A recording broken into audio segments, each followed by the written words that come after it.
तो students once again welcome back to the gateway classes. और आज हम फिर से आपके सामने हैं आरजीपीवी बीटेक फर्स्ट ईयर की इंजीनियरिंग केमिस्ट्री में यूनिट 3 के वन शॉट वीडियो के साथ में।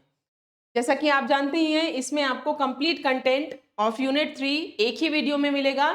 इसी के साथ में आपको प्रीवियस ईयर जो क्वेश्चंस हैं और या एग्जाम पॉइंट ऑफ व्यू से जो इम्पोर्टेंट क्वेश्चंस हैं वो आपको यहाँ पे डिस्कस किए जाएंगे ड्यूरिंग द कंटेंट। एंड एक बहुत अच्छी चीज़ जो है ये है कि इस एप्लीकेशन से आप पीडीएफ नोट्स जो है इसमें डाउनलोड कर सकते हैं, वो भी फ्री ऑफ कॉस्ट। तो शुरू करते हैं अपना यूनिट 3 के साथ में। यूनिट 3 है आपका ल्यूब्रिकेंट्स एंड ल्यूब्रिकेशन। ये टॉपिक्स हैं जो कि कवर किए जाएंगे, introduction, classification, mechanism and various factors, जिनको कि हम डिटेल में पढ़ेंगे और उनके सिग्निफिकेंस के बारे में भी जानेंगे। ये आप देख सकते हैं प्रीवियस ईयर क्वेश्चंस हैं, जिसमें आपको ईयर के साथ में मेंशन करके बताया हुआ है कि कौन सा क्वेश्चन किस ईयर में यहाँ पे आया हुआ है। ये सारे ही क्वेश्चंस आप देखेंगे ड्यूरिंग द वीडियो। जब हम कंटेंट कवर करेंगे तो सारे क्वेश्चंस आपके उसमें कवर हो जाएंगे। शुरू करते हैं अपने पहले टॉपिक के साथ में कि ल्यूब्रिकेंट्स और ल्यूब्रिकेशन होता क्या है। तो देखिए, जैसे डेफिनेशन में बताया गया है, वो फ्लूइड जो कि दो मूविंग पार्ट्स के बीच में इंट्रोड्यूस किया जाता है, यानी कि उसको लगाया जाता है। क्यों? जिससे कि फ्रिक्शन उनके बीच में रिड्यूस हो जाए। Generated heat, wear and tear of the machine parts, इन सब को वो रिड्यूस कर दे, उसे हम कहते हैं ल्यूब्रिकेंट। तो ल्यूब्रिकेंट क्या हुआ? कोई भी ऐसी चीज, कोई भी ऐसा फ्लूइड जो हम दो मूविंग पार्ट्स के बीच में इंट्रोड्यूस करते हैं, जिससे कि जो हीट, वियर एंड टियर वगैरह है या फिर फ्रिक्शन है, वो सब कम हो जाए। जो प्रोसेस है जिसकी वजह से फ्रिक्शन कम होता है, इसको हम कहते हैं ल्यूब्रिकेशन। ठीक है, the process by which friction between the sliding surfaces reduces, it is known as lubrication. Functions देखिए लुब्रिकेंट्स के क्या है। ये दो पार्ट्स जो है, जो एक दूसरे के साथ में मूविंग के दौरान, किसी भी मशीन में जब दो पार्ट्स मूवमेंट के दौरान कांटेक्ट में आते हैं तो क्या होता है, उसमें वियर एंड टियर होता है, वो मूवमेंट में दिक्कत पैदा करता है। तो ल्यूब्रिकेंट का क्या काम है? वो प्रिवेंट करता है इस कांटेक्ट को। It prevent the contact between moving, sliding and rubbing parts under all speeds, loads and temperature. तो कोई भी स्पीड हो, स्पीड कम हो, ज्यादा हो, टेम्परेचर कम हो, ज्यादा हो, या हमारा जो है ये लोड कम हो या ज्यादा हो, सभी कंडीशंस में ये दो पार्ट्स के बीच में इंट्रोड्यूस्ड रहता है और उनको कांटेक्ट में नहीं आने देता। दूसरा देखिए, ये wear and tier, surface deformations, power loss, frictional heat को रिड्यूस करता है। ठीक है, उसकी वजह से क्या होता है कि हमारी जो मशीन है उसका ऑपरेशन के दौरान में या उसका मेंटेनेंस में खर्चा हमारा कम आता है। ठीक है, it acts as a seal and prevents the entry of dust, moisture and dirt between the moving parts। तो फ्रिक्शन तो रिड्यूस करता ही है, लेकिन ये एक सील का भी काम करता है, जिसकी वजह से उसमें गंदगी, डस्ट वगैरह मतलब नहीं आती, मशीन के अंदर में वो जमा नहीं हो पाती। कुछ ल्यूब्रिकेंट्स जो हैं वो कोरोजन इनहिबिटर का भी काम करते हैं, तो वो मशीन पार्ट्स को कोरोड नहीं होने देते। इसकी वजह से फिर से क्या होता है कि हमारा खर्चा जो है वो कम हो जाता है, क्योंकि हमें क्या करना पड़ता है, जिससे जंग ना लगे। जंग लग गया है तो उसको फिर साफ करना पड़ेगा, वो सब कुछ उसमें पैसे लगते हैं, है ना। तो इसकी वजह से क्या होता है कि हमारा खर्चा जो मशीन में है वो कम होता है। कैरेक्टरिस्टिक्स देखिए अच्छे लुब्रिकेटिंग ऑयल के क्या होते हैं। सबसे पहली बात तो है कि वो केमिकली स्टेबल होना चाहिए और वो डिकम्पोज नहीं होना चाहिए। जब मशीन चलती है तो क्या होता है, उसके दौरान टेम्परेचर बढ़ना शुरू हो जाता है ना। तो क्या होता है, टेम्परेचर बढ़ने की वजह से क्या होगा, कोई भी जो केमिकल कंपाउंड है वो ऑक्सीडाइज हो जाता है, वो डिकम्पोज हो जाता है, सॉरी। तो क्या होना चाहिए, ये केमिकली स्टेबल होना चाहिए और डिकम्पोज नहीं होना चाहिए, रिडक्शन नहीं होना चाहिए, उसका ऑक्सीडेशन नहीं होना चाहिए एलिवेटेड टेम्परेचर पे, यानी कि हाई टेम्परेचर्स पे। ठीक है, या हम ये कह सकते हैं कि कोई भी ल्यूब्रिकेंट अच्छा तब माना जाता है जबकि उसकी विस्कोसिटी में या उसके कैरेक्टरिस्टिक्स में टेम्परेचर के साथ साथ चेंज ना आए। टेम्परेचर अगर बहुत कम जा रहा है तो उसकी प्रॉपर्टीज एज इट इज रहे, टेम्परेचर बहुत ज्यादा जा रहा है तो भी उसकी प्रॉपर्टीज ऐसे रहे, वो केमिकली स्टेबल रहे। दूसरा है suitable viscosity and low volatility under the operating conditions. जो भी ऑपरेटिंग कंडीशंस है, जो अभी हमने जैसे बात करी कि प्रेशर हो सकता है कम हो ज्यादा हो, टेम्परेचर कम हो ज्यादा हो, लोड की बात हम करते हैं कि लोड कितना है मशीन के ऊपर, सभी कंडीशंस में क्या होना चाहिए लुब्रिकेंट हमारा, उसकी विस्कोसिटी जो है वो मेंटेन्ड रहनी चाहिए, और दूसरा ऑपरेटिंग कंडीशंस के हिसाब से उसमें चेंज नहीं आना चाहिए। इसी तरीके से वोलेटिलिटी कम, वोलेटिलिटी का मतलब क्या होता है कि कोई भी चीज जब इवेपोरेट हो जाती है, ठीक है, जैसे हम कहते हैं कि पेट्रोल है, पेट्रोल उड़ जाता है अगर खुले में रखो तो वो वॉलेटाइल है, तो उसकी वॉलेटिलिटी कैसी होनी चाहिए, कम होनी चाहिए। दूसरा good oiliness and viscosity index, उसकी ऑयलिंग प्रॉपर्टी जो है वो अच्छी होनी चाहिए, विस्कोसिटी इंडेक्स अच्छा होना चाहिए। सभी ल्यूब्रिकेटिंग सरफेसेस के लिए वो इनर्ट होना चाहिए, यानी कि उस ऐसा ना हो कि हम मशीन पार्ट में उसको यूज करें, पता चले वो मशीन के पार्ट के साथ में ही रिएक्ट कर जाए, तो कैसा होना चाहिए, इनर्ट होना चाहिए। फ्रीजिंग पॉइंट उसका कम होना चाहिए, ऑक्सीडेशन को रेजिस्ट करे, ठीक है, ऑक्सीडेशन को वो रेजिस्ट करना चाहिए, नॉन कोरोसिव होना चाहिए, और थर्मल स्टेबिलिटी उसकी अच्छी होनी चाहिए। ये हमारे कैरेक्टरिस्टिक्स हैं किसी भी अच्छे ल्यूब्रिकेटिंग ऑयल के। अब देखिए यहाँ पे हमने एक तरीके से दिखाया है कि जब स्पीड बढ़ती है ना, या फिर हम कहते हैं कि लोड बढ़ता है, तो क्या होता है, किस तरीके का ल्यूब्रिकेंट हम यूज करते हैं वो यहाँ पे डिस्कस किया गया है। देखिए जब स्पीड कम है किसी भी मशीन की और लोड ज्यादा है तो हम सॉलिड लुब्रिकेंट यूज करेंगे। स्पीड बढ़ी है, लोड स्पीड जो है वो बढ़ी है और लोड हमारा कम हुआ है तो हम सेमी सॉलिड की तरफ जाते हैं। इसी तरीके से अगर स्पीड बहुत ज्यादा है और लोड कैसा है, वो बहुत कम है, तो हम कैसा यूज करते हैं, गैशियस। ये एक्सट्रीम इधर ही है, एक्सट्रीम उधर है। तो ये जो अगर आप याद रखेंगे तो आपको यहाँ से समझ में आ जाएगा कि स्पीड और लोड का जो कॉम्बिनेशन है वो कैसा होता है। जो बहुत हाई स्पीड वाले व्हीकल्स होते हैं उन पे लोड हमेशा कैसा रखते हैं, कम रखते हैं, है ना। तो उस केस में हम गैशियस लुब्रिकेंट यूज करेंगे। जो भी मशीन बहुत स्लो चलती है और उस पर लोड बहुत ज्यादा होता है तो उसके अंदर हम सॉलिड लुब्रिकेंट यूज करते हैं। तो इस तरीके से यहाँ पे ये आपको एक्सप्लेन करके बताया गया है किस कंडीशन में हम कौन सा लुब्रिकेंट यूज कर सकते हैं। नेक्स्ट है मैकेनिज्म ऑफ लुब्रिकेशन। ये भी बहुत इंपॉर्टेंट टॉपिक है। जब आप प्रीवियस ईयर क्वेश्चंस देखेंगे तो आप देखेंगे ये मैकेनिज्म काफी पूछा जा चुका है। 3 तरीके के मैकेनिज्म है, तीनों ही बहुत इंपॉर्टेंट है। अब आप देखिए यहाँ पे 3 तरीके के मैकेनिज्म है लुब्रिकेशन के। पहला है फ्लूइड फिल्म जिसको हम हाइड्रोडायनेमिक लुब्रिकेशन भी बोलते हैं, दूसरा है थिन फिल्म जिसको हम बाउंड्री लुब्रिकेशन भी बोलते हैं, और तीसरा है एक्सट्रीम प्रेशर लुब्रिकेशन। तीनों ही मैकेनिज्म जैसे मैंने आपको बताया बहुत इंपॉर्टेंट है, इसको समझेंगे, बहुत आसान है। पहला देखिए फ्लूइड फिल्म जिसको हम थिक फिल्म या हाइड्रोडायनेमिक लुब्रिकेशन भी कहते हैं। याद रखिएगा फ्लूइड फिल्म को ही थिक फिल्म भी कहा जाता है और हाइड्रोडायनेमिक लुब्रिकेशन भी कहा जाता है। किसी भी नाम से ये एग्जाम में पूछते हैं। अब आप देखिए हाइड्रो का मतलब क्या होता है, देखिए यहाँ पे लिक्विड, और डायनेमिक का मतलब क्या होता है, जो कि लगातार मूवमेंट में है। ये कब यूज में आते हैं, ये वाले ल्यूब्रिकेंट्स जो हैं या ये ल्यूब्रिकेटिंग मैकेनिज्म कब यूज में आता है, ये तब होता है जबकि आई मीन टू से इसमें हम कौन सा यूज करते हैं ल्यूब्रिकेंट, इसमें हम लिक्विड ल्यूब्रिकेंट यूज करते हैं। फ्लूइड फिल्म या थिक फिल्म ल्यूब्रिकेशन जब हम एक्सप्लेन कर रहे हैं, हम किसकी हेल्प से एक्सप्लेन कर रहे हैं, लिक्विड ल्यूब्रिकेंट की हेल्प से। तो यहाँ पे हम लिक्विड ल्यूब्रिकेंट यूज करते हैं। Hydrodynamic mode of lubrication is a mechanism in which liquid or fluid lubricant separates two surfaces in relative motion।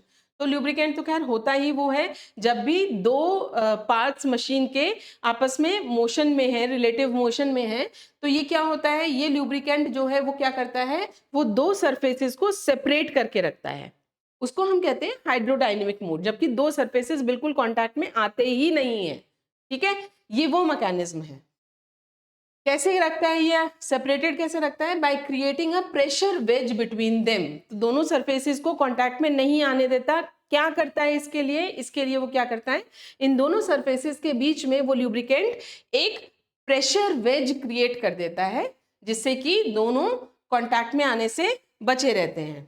ये जो प्रेशर वेज है, this is responsible for lifting the two surfaces apart या keeping the two surfaces apart. तो ये एक important term है, इसको याद रखिएगा, प्रेशर वेज।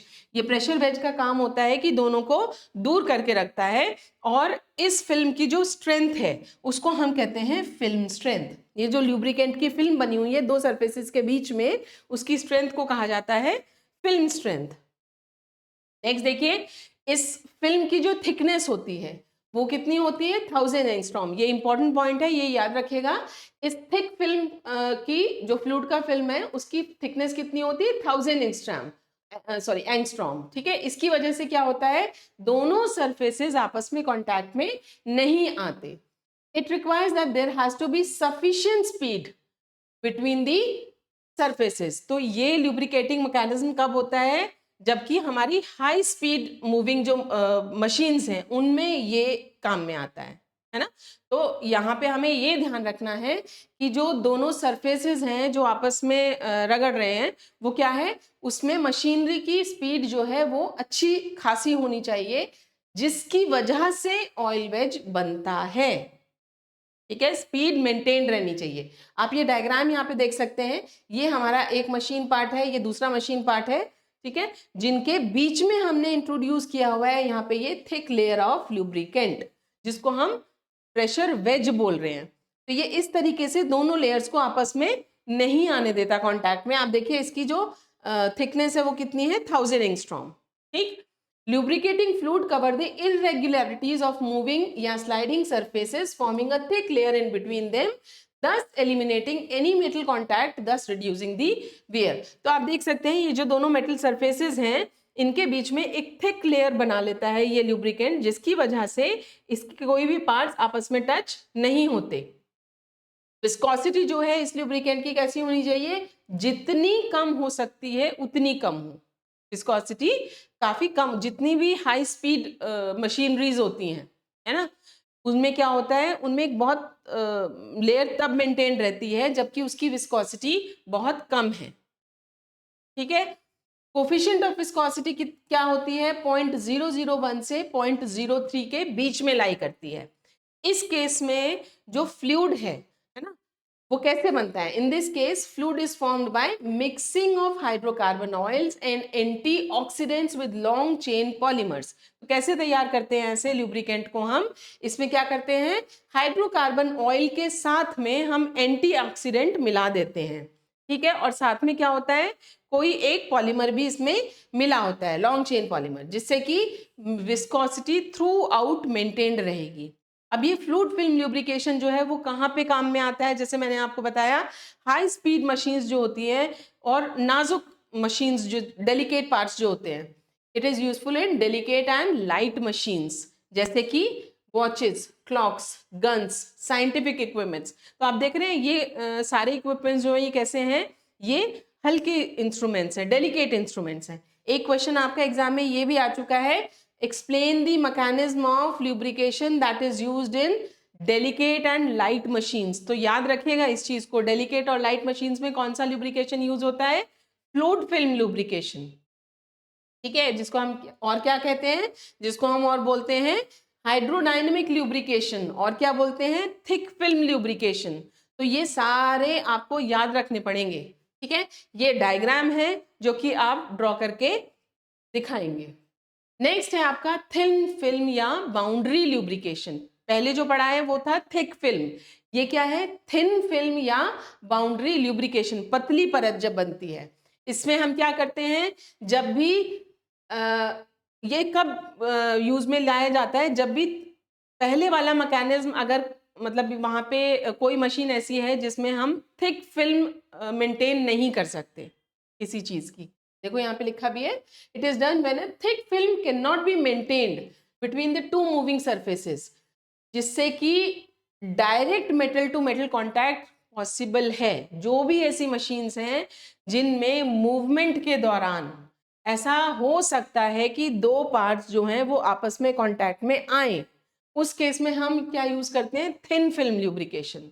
पीछे आपने देखा था थिक फिल्म में कभी भी दोनों पार्ट्स जो हैं वो कभी भी कांटेक्ट में नहीं आते, उनके बीच में हमेशा ल्यूब्रिकेंट की लेयर बनी रहती है। लेकिन यहाँ पे आप देख रहे हैं ये हम ऐसे मशीन्स में यूज करते हैं जिनमें कि पार्ट्स का एक दूसरे के कांटेक्ट में आ सकते हैं मूवमेंट के दौरान, वहां पे हम यूज करते हैं ये बाउंड्री ल्यूब्रिकेशन जो है। वो क्या है, यहाँ पे ल्यूब्रिकेंट फिल्म इतनी पतली होती है कि वो टोटल सेपरेशन प्रोवाइड नहीं कर पाती। Boundary lubrication is a condition in which the lubricant film becomes too thin to provide total separation. इतनी पतली परत बनती है कि कंटिन्यूअस सेपरेशन पॉसिबल नहीं है, दो पार्ट्स जो हैं वो मशीन के कांटेक्ट में आएंगे ही। कब होता है ऐसा, मतलब ये चीज कब हो सकती है? पहली बार जबकि ऑयल की विस्कोसिटी जो है वो जरूरत से ज्यादा कम है। दूसरी चीज लोड मशीन पे बहुत ज्यादा है, हेवी लोड है। स्पीड जो है मूवमेंट की वो कम है। पीछे हमने देखा था स्पीड ज्यादा है, लोड बहुत कम है, डेलिकेट मशीन्स हैं। लेकिन यहाँ पे आप देख रहे हैं लोड बहुत ज्यादा है, स्पीड कम है। ठीक है, विस्कोसिटी ऑयल की बहुत ज्यादा कम है। And shaft starts moving from rest, मतलब जो शाफ्ट है वो क्या होता है, वो रेस्ट से शुरू करता है मूवमेंट। इस तरीके के ल्यूब्रिकेशन में हम थिन फिल्म ल्यूब्रिकेंट की यूज करते हैं जो कि सरफेस पे एड्सॉर्ब हो जाती है by weak van der Waals forces. Adsorb मतलब सरफेस पे चिपकना, तो पतली सी लेयर जो है वो सरफेस पे एड्सॉर्ब हो जाती है। और कौन सी फोर्सेस लगती हैं, वीक फोर्सेस के साथ में वो अटैच रहता है, जिसे हम कहते हैं वीक वंडरवॉल्स फोर्सेस। अब देखिए थिन फिल्म ल्यूब्रिकेशन जो है वो हमने अभी डिस्कस किया कि लो स्पीड और हेवी लोड मशीनरीज में यूज होता है जहां पे कि प्रेशर ज्यादा है। ठीक है, इस केसेस में क्या होता है, कोफिशिएंट ऑफ फ्रिक्शन जो है वो थोड़ा सा ज्यादा है in comparison to thick film lubrication, right. अब ल्यूब्रिकेंट जो हम इसमें यूज करते हैं इस फिनोमेना में या इस मैकेनिज्म में, उसकी क्या क्या प्रॉपर्टीज होनी चाहिए, उसमें क्या क्या चीजें होनी चाहिए। सबसे पहली बात है उसमें लॉन्ग हाइड्रोकार्बन चेन्स होनी चाहिए। इन चेन्स के बीच में अट्रैक्शन होना चाहिए, लेटरल अट्रैक्शन होना चाहिए, है ना। साथ ही इसमें चेन्स में पोलर ग्रुप्स भी होने चाहिए। वो क्या करेंगे, वो spreading and orientation over the metallic surface. जब भी प्रेशर ज्यादा होगा तो सरफेस के ऊपर इस ल्यूब्रिकेंट को फैलने में हेल्प करेंगे, दे हेल्प टू स्प्रेड। और पूरे में मतलब ओरिएंटेशन जो उनका प्रॉपर हो जाए उसमें हेल्प करते हैं ये पोलर ग्रुप्स। इसी के साथ में उसके अंदर कुछ एक्टिव फंक्शनल ग्रुप्स भी होने चाहिए जो कि क्या करेंगे, मेटालिक सरफेसेस के साथ में केमिकल बॉन्डिंग करेंगे। ठीक है, इसकी विस्कोसिटी इंडेक्स थोड़ी सी ज्यादा होनी चाहिए, हीट और ऑक्सीडेशन को ये रेजिस्ट करें। और दूसरी बात है इनकी ऑयलीनेस अच्छी होनी चाहिए। पोर पॉइंट इनका लो होना चाहिए। पोर पॉइंट क्या होता है, पोर पॉइंट मतलब वो पॉइंट जहां पे कि आप ऑयल को या ल्यूब्रिकेंट को आसानी से पोर कर सकते हैं, एक कंटेनर से दूसरे कंटेनर में आसानी से उसको आप इस तरीके से पोर कर सकते हैं। वो पॉइंट उसको हम कहते हैं पोर पॉइंट। तो पोर पॉइंट इसका कैसा होना चाहिए, लो होना चाहिए। तो आप देख रहे हैं ये हमारे ल्यूब्रिकेंट की प्रॉपर्टीज हैं जो इस होनी चाहिए फॉर दिस फिनोमेना। ये आप देख सकते हैं ये दो मूविंग पार्ट्स हैं मशीन के, सरफेस 1 एंड सरफेस 2। यहाँ पे आप देख पा रहे हैं ये जो बीच में हमने बनाया हुआ है ये ल्यूब्रिकेंट है। तो ल्यूब्रिकेंट के मॉलिक्यूल्स आप देख रहे हैं इस तरीके से यहाँ पे ओरिएंटेड हैं, पूरा सरफेस को ये कवर कर रहे हैं। नेक्स्ट या तीसरा जो मैकेनिज्म है वो है एक्सट्रीम प्रेशर ल्यूब्रिकेशन। जैसा कि नाम सजेस्ट कर रहा है ये ल्यूब्रिकेशन मैकेनिज्म कब काम में आता है, जब भी हाई प्रेशर होता है और हाई टेम्परेचर होता है, यानी कि मशीन जो है वो बहुत हाई टेम्परेचर पे ऑपरेट कर रही है। स्पीड जो है वो इतनी है कि टेम्परेचर काफी ज्यादा है, ठीक है, और प्रेशर बहुत ज्यादा है, एक्सट्रीम लोड है, उसकी वजह से टेम्परेचर काफी बढ़ जाता है। उस केस में हम यूज करते हैं एक्सट्रीम प्रेशर ल्यूब्रिकेशन। तो देखो इस मैकेनिज्म में जो हमारे स्लाइडिंग सरफेसेस होते हैं वो बहुत हाई प्रेशर में और हाई स्पीड पे रहते हैं, जिसकी वजह से इसको हम कहते हैं एक्सट्रीम प्रेशर ल्यूब्रिकेशन। इस केस में हाई टेम्परेचर जो है वो क्यों जनरेट होता है? क्योंकि उसके मशीन पार्ट्स के बीच में फ्रिक्शन बहुत ज्यादा है। इस कंडीशन में लिक्विड ल्यूब्रिकेंट्स जो हैं, जो हमने पीछे देखे, थिक ल्यूब्रिकेंट्स या थिन ल्यूब्रिकेंट्स, वो उस तरीके के ल्यूब्रिकेंट्स जो है वो मशीन पार्ट्स पे स्टिक नहीं हो पाते इस कंडीशन में, है ना? क्यों? क्योंकि वो इसमें डिकम्पोज हो जाते हैं या वेपोराइज हो जाते हैं। प्रेशर और टेम्परेचर इतना ज्यादा है कि वो जो ल्यूब्रिकेंट्स हैं वो यहाँ पे स्टेबल नहीं होते, काम नहीं कर पाते। वो क्या होते हैं? वो या तो वेपोराइज हो जाते हैं या फिर क्या होते हैं?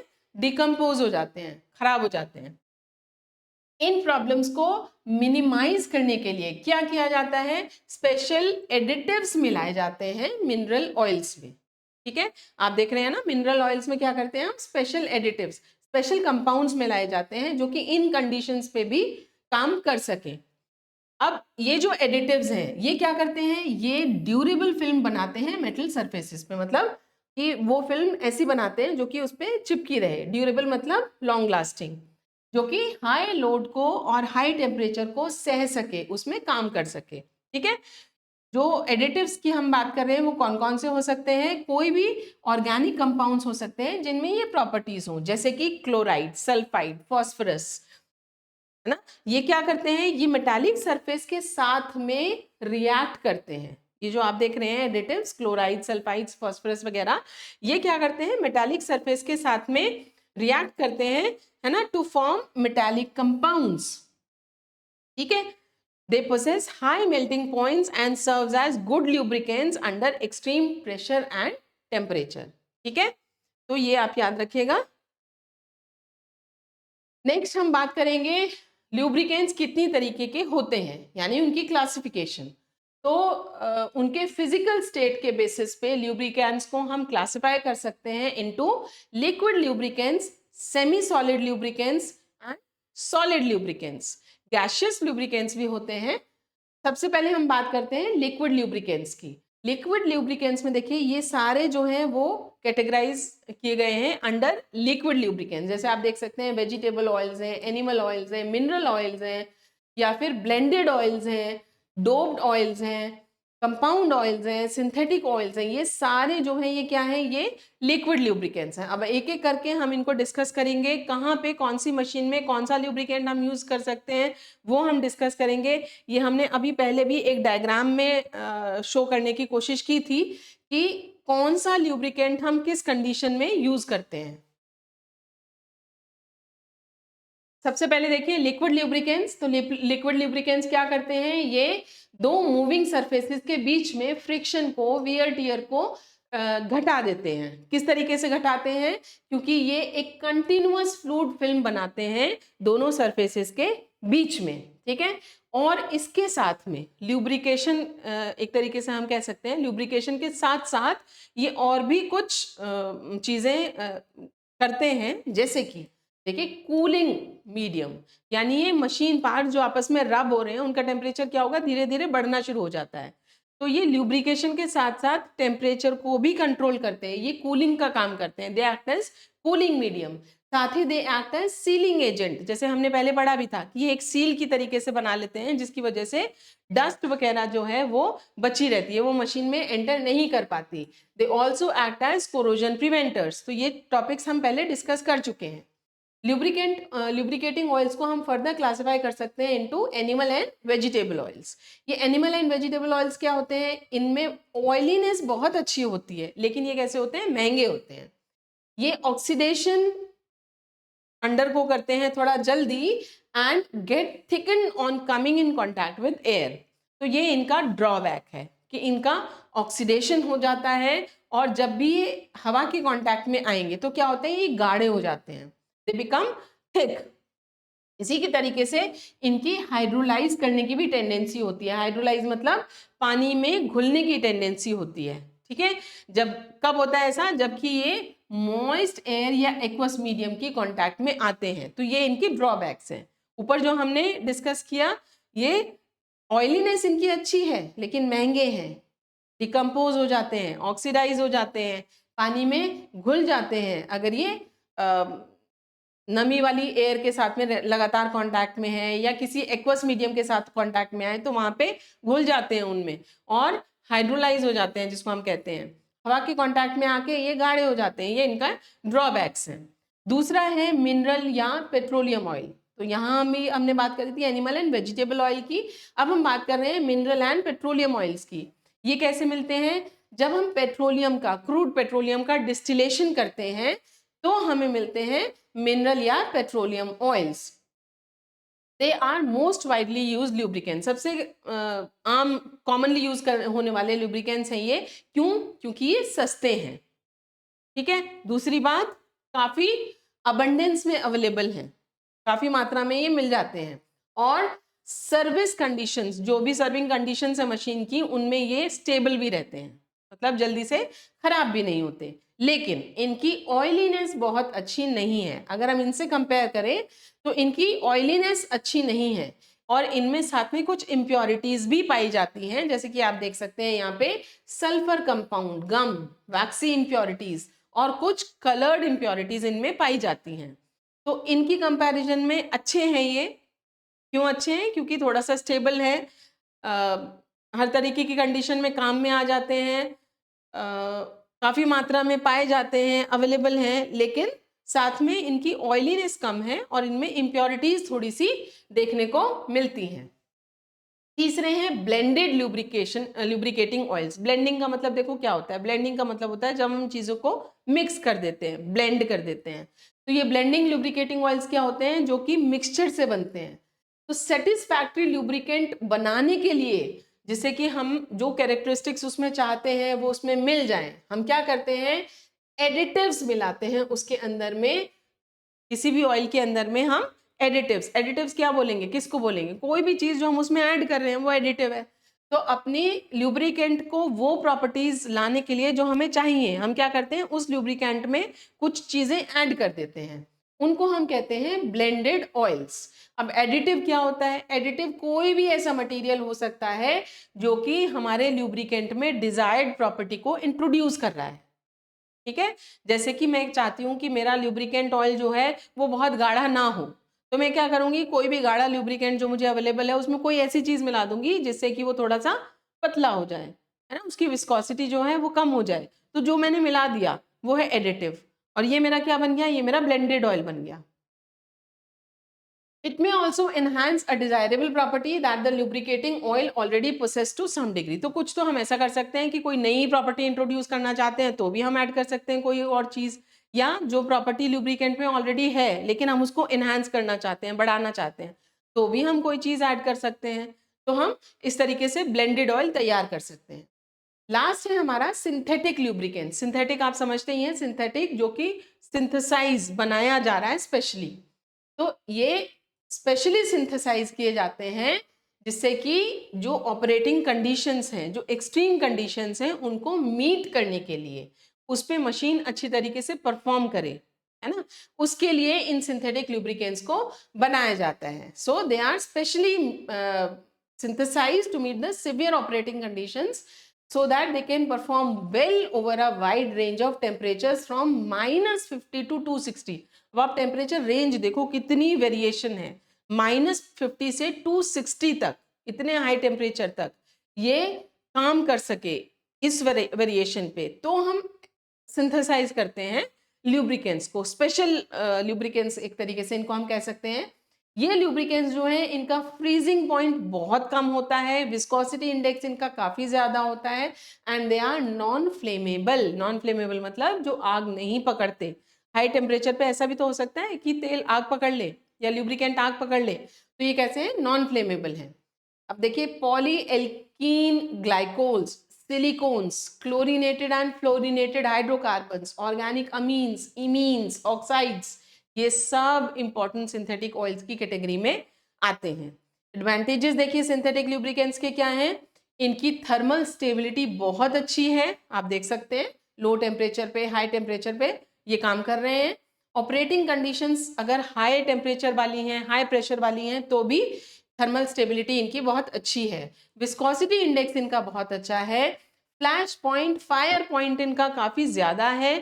ये हम डिटेल में आगे डिस्कस करेंगे, लेकिन फ्लैश पॉइंट, फायर पॉइंट वो पॉइंट है, जैसे कि नाम से भी आपको पता चल रहा है, जिस पॉइंट पे अगर हम ऑयल के पास में कोई वो ला रहे हैं, चिंगारी लाए, मतलब जैसे हम, तो जहाँ पे उसमें एक फ्लैश दिखती है उसको हम कहते हैं फ्लैश पॉइंट। और फायर पॉइंट कहाँ है, जहाँ पे भी कि वो कम से कम 1 मिनट के लिए आग पकड़ ले और 1 मिनट के लिए जलता रहे, उसको हम कहते हैं उसका फायर पॉइंट। तो ये इसके कैसे होते हैं, काफी कम होते हैं। दे आर सॉरी ज्यादा होते हैं, हाई होते हैं, मतलब बहुत हाई टेम्परेचर्स पे ये चीज आपको देखने को मिलेगी। They are chemically stable and having low freezing points. Chemically stable होते हैं और उनका फ्रीजिंग पॉइंट कैसा होता है, बहुत कम होता है, यानी बहुत कम टेम्परेचर पे जाके वो फ्रीज होना शुरू होंगे। इसीलिए तो हम कहते हैं कि एक्सट्रीम वेरिएशन है टेम्परेचर का जिसपे वो काम कर सकते हैं। दूसरा है देखिए हमारा सेमी सॉलिड ल्यूब्रिकेंट्स, जिनको हम ग्रीस भी बोलते हैं, ग्रीसेस। जो सबसे इंपॉर्टेंट सेमी सॉलिड ल्यूब्रिकेंट्स हैं वो क्या होते हैं, उनको हम कहते हैं ग्रीस और वैसलीन। ये दोनों सबसे इंपॉर्टेंट सेमी सॉलिड ल्यूब्रिकेंट्स हैं। अब ग्रीस की डेफिनेशन क्या हो सकती है, ग्रीस को कैसे डिफाइन करेंगे? ग्रीस जो है वो एक सेमी सॉलिड कॉम्बिनेशन है पेट्रोलियम प्रोडक्ट का और सोप का। जब पेट्रोलियम प्रोडक्ट और सोप को मिक्स कर दिया जाता है तो एक ल्यूब्रिकेंट तैयार होता है, सेमी सॉलिड ल्यूब्रिकेंट तैयार होता है, जिसको हम कहते हैं ग्रीस। ठीक है, तो हम कह सकते हैं ये कैसे मिलता है, ये मिलता है सपोनिफिकेशन ऑफ फैट। सपोनिफिकेशन क्या होता है, सोप को बनाना। कैसे बनाते हैं, फैटी एसिड जो है या फैट जो है ना, उसमें हम क्या करते हैं, उसमें हम ऑयल मिला देते हैं। ठीक है, तो सोप तैयार होती है, उस प्रोसेस को कहते हैं सपोनिफिकेशन। ग्रीसेस जो है उनका क्या होता है, हायर shear और फ्रिक्शनल रेजिस्टेंस है than oils and therefore can support much heavier loads at lower speeds. तो ये क्या है, इनका फ्रिक्शनल रेजिस्टेंस जो है वो कैसा है, वो ऑयल्स की कंपैरिजन में काफी ज्यादा है। इसकी वजह से क्या है, बहुत कम स्पीड पे ये बहुत हैवी लोड्स को सपोर्ट कर सकते हैं। ऐसी मशीनरी जो कि बहुत लो स्पीड पे चल रही है लेकिन लोड बहुत ज्यादा है, उस केस में हम ग्रीस को यूज करते हैं। इंपॉर्टेंट ग्रीस कौन से हैं, emulsions of petroleum oils with calcium soaps, petroleum greases with sodium soaps, petroleum greases with lithium soaps, resin या फैटी ऑयल्स विद लाइम। ये कुछ इंपॉर्टेंट एग्जांपल्स हैं, याद रखिएगा। ये ग्रीसेस जो हैं ये कैसे होते हैं, cheapest and most commonly used, बहुत सस्ते हैं और बहुत वाइडली यूज किए जाते हैं। पानी में ये इनसॉल्युबल हैं, इसलिए वाटर को रेजिस्ट करते हैं। हालांकि दे सेटिस्फैक्ट्री हैं for use at low temperatures, क्योंकि 80 डिग्री सेल्सियस से ऊपर जो है ऑयल और सोप जो है वो सेपरेट आउट होना शुरू हो जाता है। देखिए यहाँ पे ये बताया जा रहा है कि लो टेम्परेचर पे इनको आसानी से यूज किया जा सकता है, क्योंकि इससे ऊपर 80 डिग्री से ऊपर क्या देखा गया है कि जो ये ऑयल और सोप है ना, जिनको मिला के हमने इनको तैयार किया है, ये दोनों सेपरेट आउट होने शुरू हो जाते हैं। ग्रीसेस किन किन कंडीशंस में यूज होता है, यहाँ पे अब हम वो देखेंगे। ऐसी सिचुएशन में जहाँ पे कि ऑयल जो है अपनी जगह पे नहीं रह पाता, इंटैक्ट नहीं रह पाता। क्यों, क्योंकि मशीन में लोड जो है सॉरी हैवी लोड है मशीन पे, स्पीड बहुत कम है और इंटरमिटेंट ऑपरेशंस हैं, सडन जर्क्स हैं। इन कंडीशंस में क्या होता है, जो हमारे लिक्विड ल्यूब्रिकेंट्स हैं वो अपनी जगह पे नहीं रह पाते, वो स्पिल आउट हो जाते हैं। ऐसे केसेस में हम ग्रीस को यूज करते हैं, जैसे कि रेल एक्सेल बॉक्सेस। अब आप देखिए यहाँ पे क्या होता है, लोड बहुत ज्यादा है, स्पीड बहुत कम है और एकदम से जर्क्स भी लगते हैं। जैसे ये दो पार्ट्स हैं, एकदम झटका लगा तो क्या होगा, ये इस तरीके से प्रेस होते हैं। प्रेस होते के साथ ही क्या होता है, जो लिक्विड ल्यूब्रिकेंट इनके बीच था वो पूरा बाहर निकल जाता है। ठीक है, यानी कि वो अब लेयर उसमें नहीं बना पाता। इन केसेस में हम यूज करते हैं ग्रीसेस को। ऐसे बियरिंग एंड गियर्स में जो कि बहुत हाई टेम्परेचर पे काम करते हैं, इन सिचुएशंस में जबकि बियरिंग जो है उसको सील करना जरूरी है, जिससे कि डस्ट, डर्ट, ग्रिट या मॉइस्चर जो है वो एंटर ना कर सके। ऐसी सिचुएशंस में जहाँ पे कि ड्रिपिंग या स्पर्टिंग ऑफ ऑयल्स इज अनडिजायरेबल, मतलब जहाँ पे कि हम जैसे मैंने आपको बताया कि ऑयल वगैरह है या ग्रीस वगैरह है वो ऐसे बाहर स्पिल आउट हो जाता है, तो उन कंडीशंस में जहाँ पे कि हम ये नहीं कर सकते, अफोर्ड नहीं कर सकते, ये स्पिलिंग आउट ऑफ ऑयल हम अफोर्ड नहीं कर सकते, उन कंडीशंस में हम ग्रीस को यूज करते हैं। For example machines used in preparing paper, textile, edible articles. तो अगर हम यहाँ पे इस तरीके के फ्लूइड यूज कर लेंगे ल्यूब्रिकेंट की तौर पे कि जो है यहाँ पे ये बाहर निकल रहा है, तो पेपर क्या होगा, पूरा खराब हो जाएगा, कपड़ा खराब हो जाएगा, उसके ऊपर पूरा ऑयल वगैरह सब कुछ लग जाएगा। तो ये वो कंडीशंस हैं जहाँ पे कि हम इस तरीके की चीजें, ड्रिपिंग को, स्पर्टिंग ऑफ ऑयल्स को अफोर्ड नहीं कर सकते। उन कंडीशंस में भी हम इस तरीके के ल्यूब्रिकेंट्स यूज करते हैं। अब कितनी तरीके के ग्रीस हो सकते हैं? On the basis of soap used in their manufacture, किस तरीके के साबुन हम यूज कर रहे हैं मैन्युफैक्चरिंग में ग्रीस के, उसके बेसिस पे इनको क्लासिफाई किया गया है अलग अलग मोड्स पे। सबसे पहले देखिए सोडा बेस्ड ग्रीस, ऐसा ग्रीस जिसमें कि सोडियम सोप्स यूज की गई हैं। देखिए सोडियम सोप्स कौन सी होंगी, जैसे यहाँ पे आप देख रहे हैं ये स्टीयरिक एसिड है, C17H35COH अगर हम कहें वो स्टीयरिक एसिड है, और ये सोडियम सॉल्ट हो गया उसका, तो ये हो गया sodium stearate, are used as thickening agents. तो जहां पे भी हम सोडियम सॉल्ट्स को थिकनिंग एजेंट्स की तरह से यूज कर रहे हैं उनको हम क्या कहेंगे, सोडा बेस्ड ग्रीस। ठीक है, ये पानी में थोड़े से सॉल्युबल होते हैं, इनको 175 डिग्रीज तक हम यूज कर सकते हैं, और ऐसी मशीन जिनकी की स्पीड कम है, लोड ज्यादा है, इनमें हम इनको यूज कर सकते हैं। दूसरे होते हैं लिथियम बेस्ड ग्रीसेस सॉरी, इसमें क्या होता है, वहां पे हम सोडियम सोप्स यूज कर रहे थे, यहाँ पे हम लिथियम सोप्स यूज करेंगे। तो देखो फॉर्मूले में सिर्फ इतना फर्क है, वहां पे आपको यहाँ पे सोडियम लिखा हुआ था C17H35COONA, सोडियम का सॉल्ट था, ये लिथियम का है, तो वही फॉर्मूला है C17H35COONA की जगह हमने लिथियम लिख दिया। सिर्फ इतना फर्क है कि वहां पे सोडियम सॉल्ट यूज कर रहे थे, यहाँ पे हम क्या यूज कर रहे हैं, लिथियम सोप यूज कर रहे हैं।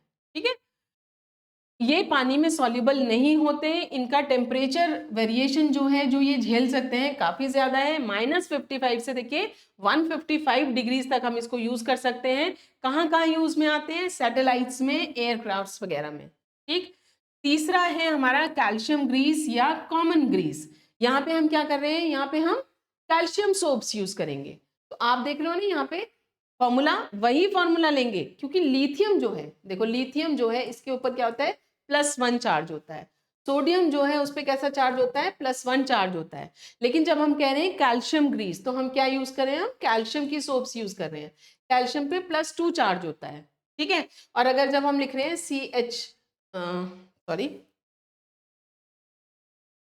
अगर हम लिख रहे हैं C17H35COO, अगर मैं कार्बोक्सिलेट की बात कर रही हूं तो यहाँ पे -1 चार्ज आएगा, है ना। अब ये +2 है, ये -1 है, तो मुझे क्या करना पड़ेगा, इसको ट्वाइस करना पड़ेगा कैल्शियम का सॉल्ट बनाने के लिए। ठीक है, तो जब ये कंबाइन करेंगे तो ये ट्वाइस करेंगे। अब ये क्या बनेगा, ये बन जाएगा हमारा C17H35COO का whole twice and Ca, calcium stearate. ठीक, in this case calcium soaps are used as thickening agents, इनको हम 80 डिग्रीज तक यूज कर सकते हैं, और होम अप्लायंसेस में ये आसानी से काम में लिए जाते हैं। नेक्स्ट है हमारे एक्सेल ग्रीसेस, इस केस में लाइम या रेजिन यूज किए जाते हैं अलोंग विद टाइल और माइका। टाइल और माइका जो है वो किसका काम करते हैं, फिलर्स का काम करते हैं, are used as thickening agents, ये वाटर रेजिस्टेंट होते हैं। ठीक है, इसको 50 डिग्री तक यूज कर सकते हैं, और लो स्पीड और हैवी लोड जो कॉम्बिनेशंस हैं किसी भी मशीन में, वहां हम इन्हें आसानी से काम में ला सकते हैं।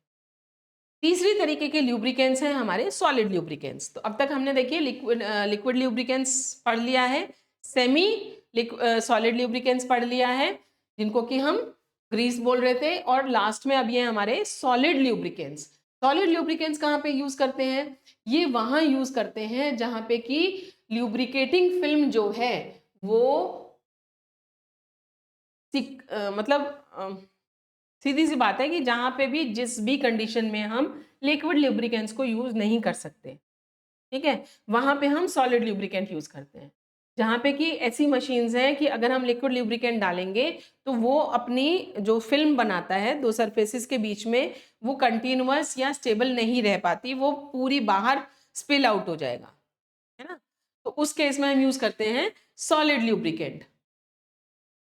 ऐसी जगहों पे जहां पे कि कंटामिनेशन ऑफ ल्यूब्रिकेटिंग ऑयल और ग्रीस इज अनएक्सेप्टेबल, जहां पे कि जो हमारा ल्यूब्रिकेटिंग सब्सटेंस है उसका कंटामिनेशन हम अफोर्ड नहीं कर सकते, उस केस में हम सॉलिड ल्यूब्रिकेंट की यूज करते हैं।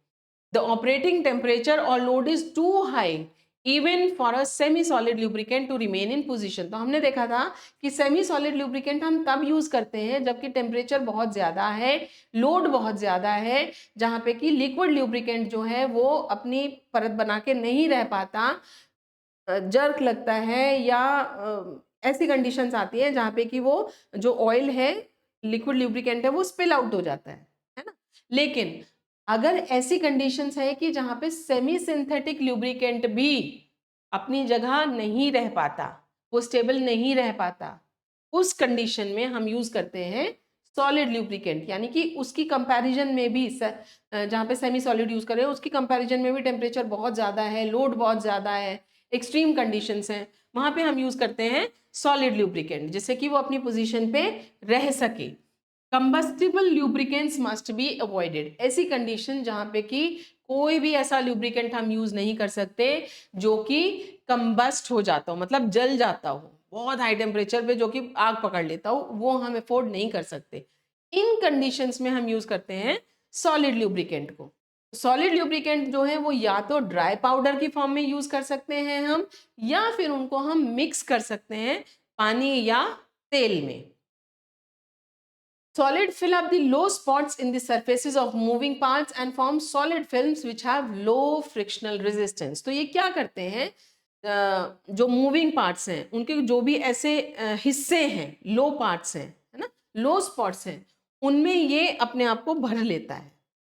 It fill up the low spots in the surfaces of the moving parts to form solid film. तो एक सॉलिड फिल्म बना लेगा, है ना, जिसकी की फ्रिक्शनल रेजिस्टेंस कैसी होगी, बहुत लो होगी। Usual coefficient of friction between solid lubricants is between 0.005 to 0.01। जो सबसे ज्यादा यूज होने वाले सॉलिड लुब्रिकेंट्स हैं वो हैं ग्रेफाइट और मॉलिब्डेनम डाइसल्फाइड। सबसे ज्यादा सॉलिड लुब्रिकेंट की तरह से जो यूज होते हैं वो क्या है, ग्रेफाइट और मॉलिब्डेनम सल्फाइड। अब ग्रेफाइट के बारे में हम थोड़ा सा पढ़ लेते हैं, दोनों के स्ट्रक्चर्स थोड़ा सा डिस्कस करेंगे, क्या प्रॉपर्टीज हैं वो डिस्कस करेंगे। तो सबसे पहले ग्रेफाइट को हम देख रहे हैं, ये सबसे ज्यादा यूज किए जाने वाला सॉलिड ल्यूब्रिकेंट है। छूने में ये बहुत ही मुलायम, बहुत सॉफ्ट होता है, सोपी मतलब साबुन जैसा बिल्कुल फिसलने वाला होता है। नॉन इन्फ्लेमेबल है, आग नहीं पकड़ता, ऑक्सीडाइज नहीं होता, 375 डिग्रीज तक भी खराब नहीं होता, ऑक्सीडाइज नहीं होता। हवा की एब्सेंस में भी इसको हम यूज कर सकते हैं क्योंकि वैक्यूम कंडीशंस में भी इसका स्ट्रक्चर इंटैक्ट रहता है, खराब नहीं होता। हाई टेम्परेचर्स में भी सही रहता है। ग्रेफाइट को हम पाउडर्ड फॉर्म में भी यूज कर सकते हैं या सस्पेंशन की फॉर्म में भी यूज कर सकते हैं, मतलब इसको मिक्स कर सकते हैं वाटर में या ऑयल में। सस्पेंशन अगर हम ग्रेफाइट का तैयार कर रहे हैं ऑयल या वाटर में, तो हम क्या करते हैं, उसमें एक इमल्सिफाइंग एजेंट भी यूज करते हैं इमल्शन तैयार करने के लिए, जिससे इमल्शन स्टेबल रहे। क्या हम डालते हैं उसमें, इमल्सिफाइंग एजेंट डालते हैं, जैसे कि टैनिन डाल सकते हैं। तो ग्रेफाइट अगर हम ऑयल में मिक्स कर रहे हैं तो उसको हम कहते हैं ऑयल डैग। अगर हम ग्रेफाइट वाटर में ये मिक्स कर रहे हैं तो हम उसको कहते हैं एक्वा डैग। ठीक है, याद रखिएगा, ऑयल डैग या एक्वा डैग। एक्वा मतलब वाटर। ऑयल डैग जो है वो कहाँ पे यूज किया जाता है, इंटरनल कंबस्शन इंजिन्स में। ऑयल डैग कहाँ पे यूज किया जाता है, इंटरनल कंबस्शन इंजिन्स में। क्यों, क्योंकि ये जो है पिस्टन रिंग्स जो होती हैं, है ना, उसमें ये एक फिल्म बना लेता है, पिस्टन रिंग्स के बीच में ये एक फिल्म बना लेता है और सिलेंडर के बीच में, and gives a tight fit contact. देखिए, it forms a film between the piston rings and the cylinder, और उनको एक टाइट फिट कॉन्टैक्ट, मतलब दोनों कांटेक्ट में रहेंगे, लेकिन उनके बीच में एक लुब्रिकेंट की फिल्म है। इसकी वजह से क्या होता है, कंप्रेशन बढ़ जाता है।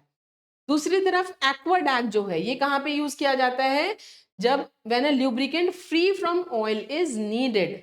हमें ऐसा लुब्रिकेंट चाहिए जहां पे कि ऑयल ना हो, वहां पे हम यूज करते हैं एक्वाडैग। जैसे फूड स्टफ इंडस्ट्री, खाने की जो इंडस्ट्री होती है, खाना वाना मैन्युफैक्चर बनाने की जो इंडस्ट्री है, उसमें हम यूज करते हैं इसका एक्वाडैग। ग्रेफाइट को हम ग्रीस के साथ वे भी मिक्स कर सकते हैं और उसको हम कहते हैं ग्रेफाइट ग्रीसेस। तो पानी में भी मिलाया जा सकता है, ऑयल में भी मिलाया जा सकता है, ग्रीस में भी मिलाया जा सकता है, ठीक है, which are used at still higher temperatures. Used as lubricant in air compressors, plants, general machine shop works, foodstuff industries, railway track joints, open gears, chains, cast iron bearings, internal combustion engine। ये कुछ machineries हैं जहाँ पे कि Greece को as a lubricant हम graphite को as a lubricant हम यूज करते हैं। ये इसका स्ट्रक्चर है ग्रेफाइट का। आप देख सकते हैं यहाँ पे 6 कार्बन एटम्स की रिंग्स हैं। आप देखिए, जैसे बेंजीन की रिंग्स होती हैं, इस तरीके से 6 कार्बन एटम की रिंग्स हैं जो कि आपस में कनेक्टेड है ना। आपस में जो ये बॉन्डिंग हुई है वो क्या है, कोवेलेंट बॉन्ड है। और ये इस तरीके से कनेक्ट कर करके एक ऐसे लेयर बना देते हैं। पूरी ये लेयर बन गई हमारी रिंग्स की, ठीक है। इसी तरीके की बहुत सारी लेयर्स होती हैं जो एक दूसरे के ऊपर इस तरीके से अरेंज्ड है। इस तरीके से देखिए, पहली लेयर, दूसरी लेयर, तीसरी लेयर। और ये जो लेयर्स हैं आपस में कैसे कनेक्टेड होती हैं, ये वीक वंडरवॉल्स फोर्सेस से कनेक्टेड होती हैं। तो रिंग के अंदर, या जो हम कहते हैं कि ये जो एक लेयर बनी हुई है, लेयर के अंदर जो फोर्सेस हैं जो कि कार्बन एटम्स को कनेक्ट करके रखती हैं, वो कौन सी हैं, कोवेलेंट फोर्सेस हैं। लेकिन अलग अलग लेयर्स के बीच में जो फोर्सेस हैं वो वीक वंडरवॉल्स फोर्सेस हैं। ये आप देख सकते हैं कार्बन एटम्स हैं, ठीक है। तो इन वीक वंडरवॉल्स फोर्सेस की वजह से ये जो ग्रेफाइट है, ये ल्यूब्रिकेंट की तरह से यूज होता है। क्योंकि ये जो लेयर्स हैं अलग अलग, जो हमने बताई, ये ऐसे रहती हैं एक दूसरे के ऊपर नीचे अरेंज्ड, ये स्लाइड कर सकती हैं आपस में आसानी से। इसी वजह से ये बहुत सॉफ्ट होता है और ल्यूब्रिकेंट की तरह से यूज होता है, ठीक है। ध्यान रखिएगा, जो मेन कारण है कि ये ग्रेफाइट जो है ल्यूब्रिकेंट की तरह से यूज होता है, क्यों, क्योंकि इसकी लेयर्स जो हैं वो आपस में स्लाइड कर सकती हैं एक दूसरे के साथ में, because of the weak van der Waals forces which connects them. तो ये स्ट्रक्चर है, हेक्सागोनल शेप होती है, लेयर्ड स्ट्रक्चर है, वीक वंडरवॉल्स फोर्सेस है बिटवीन लेयर्स में। और फ्रिक्शन ऑफ कोफिशिएंट देखिए इसका 0.005 से 0.01 के बीच में है। ये जो बॉन्ड लेंथ है ये आप देख सकते हैं 0.34 नैनोमीटर है, और जो कार्बन कार्बन के बीच की बॉन्ड लेंथ है वो क्या है, 0.14 नैनोमीटर है। नेक्स्ट है हमारा मोलिब्डेनम डाइसल्फाइड। मोलिब्डेनम डाइसल्फाइड का स्ट्रक्चर आप देख सकते हैं यहाँ पे।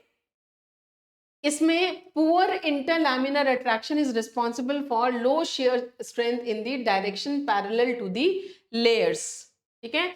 इसमें क्या है, जो लैमिनास, वही लेयर्स, उनके बीच में कैसी है अट्रैक्शन, बहुत पुअर है, ठीक है।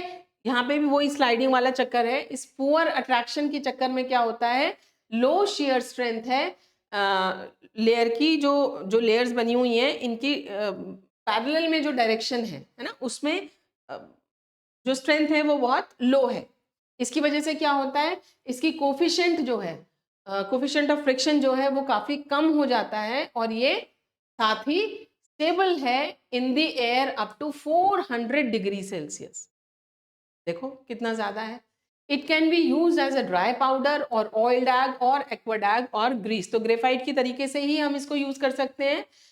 क्या करते हैं, इसके पाउडर को हम स्प्रिंकल कर देते हैं on the surfaces sliding at high velocities. High speed पे जो भी सरफेसेस चल रहे हैं, तो जहां पे हमें इसको यूज करना है, हम क्या करते हैं, इसके पाउडर फॉर्म को, सॉलिड पाउडर फॉर्म को उस सरफेस के ऊपर में छिड़क देते हैं। इसको हम सॉल्वेंट्स के साथ भी यूज कर सकते हैं, ग्रीसेस के साथ में भी यूज कर सकते हैं। It has a sandwich structure. Sandwich structure क्या होता है, जब दो लेयर्स के बीच में कोई बीच में एक फंस जाता है ना। सैंडविच कैसे बनाते हैं, दो ब्रेड के बीच में कुछ ना कुछ स्टफिंग लगाते हैं, उसको सैंडविच बोलते हैं। तो सैंडविच स्ट्रक्चर क्या होगा, जब दो लेयर्स के बीच में कोई चीज फंसी होती है, उसको हम कहते हैं sandwich structure. They are alternate molybdenum and sulphide layers. Alternate layers होती हैं मोलिबिडनम की और सल्फर की। आप देख सकते हो यहाँ पे, देखो ये मोलिबिडनम है, ये सल्फर है, तो ये लेयर जो बन रही है ये तो मोलिबिडनम की लेयर हो गई। ये जो लेयर है ऊपर और नीचे, ये क्या है, ये सल्फर एटम्स हैं। तो मोलिबिडनम के एटम्स क्या हो रहे हैं, दो सल्फर की लेयर्स के बीच में एक मोलिबिडनम की लेयर है, इसलिए इसको हम कहते हैं सैंडविच स्ट्रक्चर। ऑल्टरनेट मतलब एक छोड़ के एक, sulphur molybdenum, sulphur molybdenum, sulphur molybdenum, इस तरीके से ये ऑल्टरनेट लेयर्स लगी होती हैं। डिस्टेंस जो है दो मोलिबिडनम एटम्स के बीच में कितना है, 3.0 एंगस्ट्रॉम है, और दो सल्फर एटम्स के बीच में जो डिस्टेंस है वो कितना है, 3.15 एंगस्ट्रॉम है। दो लेयर्स के बीच का डिस्टेंस कितना है, 3.13 एंगस्ट्रॉम है। ठीक है, ये हो गया इसका स्ट्रक्चर के बारे में। जो स्पेस व्हीकल्स हैं उसमें कॉम्बिनेशन होता है ल्यूब्रिकेंट्स का जो हम यूज करते हैं। जैसे आप देख सकते हो 70% मोलिबिडनम डाइसल्फाइड लिया है तो 7% ग्रेफाइट लिया है। इसमें साथ ही हमने 23% सिलिकेट्स भी ऐड किया है। तो हम मिक्सचर यूज करते हैं ल्यूब्रिकेंट्स का, कहाँ पे, एयरक्राफ्ट्स में या एयर व्हीकल्स में, स्पेस व्हीकल्स में। कहाँ पे यूज करते हैं हम इनको, स्पेस व्हीकल्स में यूज करते हैं। ठीक है, तो ये तो बात थी हमारे सॉलिड, सेमी सॉलिड और लिक्विड ल्यूब्रिकेंट्स की। अब हम यहाँ पे बात करते हैं ल्यूब्रिकेटिंग इमल्शंस के बारे में। इमल्शंस क्या होते हैं, देखो इमल्शन क्या होता है, इमल्शन एक हेट्रोजीनियस सिस्टम है। हेट्रोजीनियस सिस्टम क्या होता है, जिसके अंदर फेज जो है वो एक से ज्यादा है। फेज क्या होते हैं, सॉलिड, लिक्विड, गैशियस, ये फेज होते हैं, है ना। होमोजीनियस फेज क्या होता है, जहाँ पे एक ही फेज है। हेट्रोजीनियस क्या होता है, जहाँ पे कि बहुत सारे फेजेस कॉन्टैक्ट में है, एक ही जगह में बहुत सारे फेजेस देखने को मिल रहे हैं। तो इमल्शन क्या है, एक हेट्रोजेनस सिस्टम है जिसके अंदर डिस्पर्स्ड फेज होता है, डिस्पर्जन मीडियम होता है। डिस्पर्जन मीडियम क्या होगा, जैसे कि मान लीजिए हमने पानी लिया और पानी में हमने थोड़ी सी मान लीजिए कोई चीज ऐड की, तो जो पानी है वो क्या है, हमारा मीडियम है, डिस्पर्जन मीडियम है, और जो ऐड किया वो क्या है, वो फेज, डिस्पर्स्ड फेज है। तो यहाँ पे हमारे पास इसमें डिस्पर्स्ड फेज होता है और डिस्पर्जन मीडियम होता है। तो यानी कि क्या हुआ, इस इमल्शन में दो फेजेस हैं जो कि आपस में मिले हुए होते हैं, है ना। अब जैसे अगर मैं पानी में कहूँ, मैंने पानी में तेल मिलाया, तो दो मीडियम्स हो गए हमारे, लेकिन दोनों कैसे हैं, मिक्स नहीं हुए आपस में दोनों, है ना। और कैसा बन गया ये, एक तरीके से हम कहते हैं ये हेट्रोजीनियस कॉम्बिनेशन बन गया, राइट। और कैसे हैं ये, पानी और तेल कैसा है, इमिसिबल है। तो यहाँ पे भी वही बताया गया है कि ये जो दो फेजेस हैं हमारे कैसे हैं, ये इमिसिबल लिक्विड्स हैं। ऐसी दो चीजों को हम मिक्स करते हैं इमल्शन के अंदर जो आपस में मिक्स नहीं हो रहे हैं। अब मिक्स नहीं हो रहे हैं तो इनको कांटेक्ट में ये रहेंगे कैसे, ये स्टेबल कैसे रहेंगे। तो इसके लिए हम क्या करते हैं, इसके लिए हम एक इमल्सिफाइंग एजेंट ऐड करते हैं जो कि इन दोनों को साथ में रख पाता है। चलिए आगे देखते हैं। एक लिक्विड जो है, जो ये दो फेजेस हैं, इसमें हमने दो लिक्विड यूज किए हैं। एक लिक्विड जो है वो डिस्पर्स्ड फेज है, फाइन ड्रॉपलेट्स की फॉर्म में, ड्रॉप्स की फॉर्म में या डिस्पर्स्ड फेज की फॉर्म में रहता है, into a fairly course dispersion medium. जैसे फिर से हम वही कहते हैं कि पानी में मैंने तेल मिलाया था, तो पानी जो है वो डिस्पर्जन मीडियम है, तेल जो है वो क्या है, डिस्पर्स्ड फेज है। तो ये जो डिस्पर्स्ड फेज है ये कैसे रहेगा, ये छोटी छोटी बूंदों की रहता भी ऐसे ही है, पानी में आप तेल डालोगे वो छोटी छोटी बूंदों की फॉर्म में आपको दिखाई देगा। The size of dispersed phase should be within the range of 1 micron to 6 micron। तो ये एक कंडीशन है कि जो डिस्पर्स्ड फेज है उसका साइज क्या होना चाहिए, 1 माइक्रोन से 6 माइक्रोन के बीच में वैरी करना चाहिए। डिस्पर्जन मीडियम जो है वो क्या होता है, अ डिस्पर्जन सिस्टम, सॉरी ये पूरा सिस्टम जो है हेट्रोजेनस सिस्टम जिसकी हम बात करें, जिसमें डिस्पर्स्ड फेज है, डिस्पर्जन मीडियम है, ये जो पूरा सिस्टम है ये दो इमिसिबल लिक्विड्स का बना होना चाहिए, consisting of two immiscible liquids is unstable। जैसे मैंने आपको बताया जब मिक्स ही नहीं हो रहे हैं तो स्टेबल कैसे रहेंगे। तो इनकी स्टेबिलिटी बढ़ाने के लिए हम क्या ऐड करते हैं, इसमें इमल्सिफाइंग एजेंट ऐड करते हैं, जिसको हम इमल्सिफायर भी बोल सकते हैं। ठीक है, इस सिस्टम को स्टेबलाइज करने के लिए हम क्या ऐड कर रहे हैं, इमल्सिफायर या इमल्सिफाइंग एजेंट। क्या करता है ये इन दोनों सरफेसेस के बीच में एक लेयर बना लेता है और दोनों को चिपकाए रखता है, एब्जॉर्ब करे रखता है। इमल्सिफायर मॉलिक्यूल क्या करता है, देखो emulsifier molecule is adsorbed at the interface of the two faces. Interface मतलब जहाँ एक फेज ये है एक फेज ये है, दोनों जुड़ रहे हैं, तो जहां पे ये जुड़ रहे हैं ये इनका इंटरफेस है, जहां पे ये कनेक्ट होते हैं, ठीक है। तो इमल्सिफायर मॉलिक्यूल क्या कर रहा है, इंटरफेस पे आ गया बीच में, तो एड्सॉर्ब कर लेता है इसको भी और इसको भी। It is adsorbed at the interface of the two phases, oil and water, resulting in the formation of protective film around the dispersed droplets. So I hope you understand. Emulsions जो हैं उनको हम दो हिस्सों में क्लासिफाई कर सकते हैं, oil in water and water in oil. Oil in water type in which dispersed phase और dispersion medium बदल जाएगा। देखो पानी में तेल मिलाया तो पानी dispersion medium है, तेल dispersed phase है, उल्टा कर दिया तेल डिस्पर्जन मीडियम है, पानी डिस्पर्स्ड फेज है, इतना फर्क है। Oil in water type in which dispersed phase is oil in water medium, water in oil type in which water droplets are dispersed in oil. The type of emulsion produce depends upon the nature of the emulsifying agent used.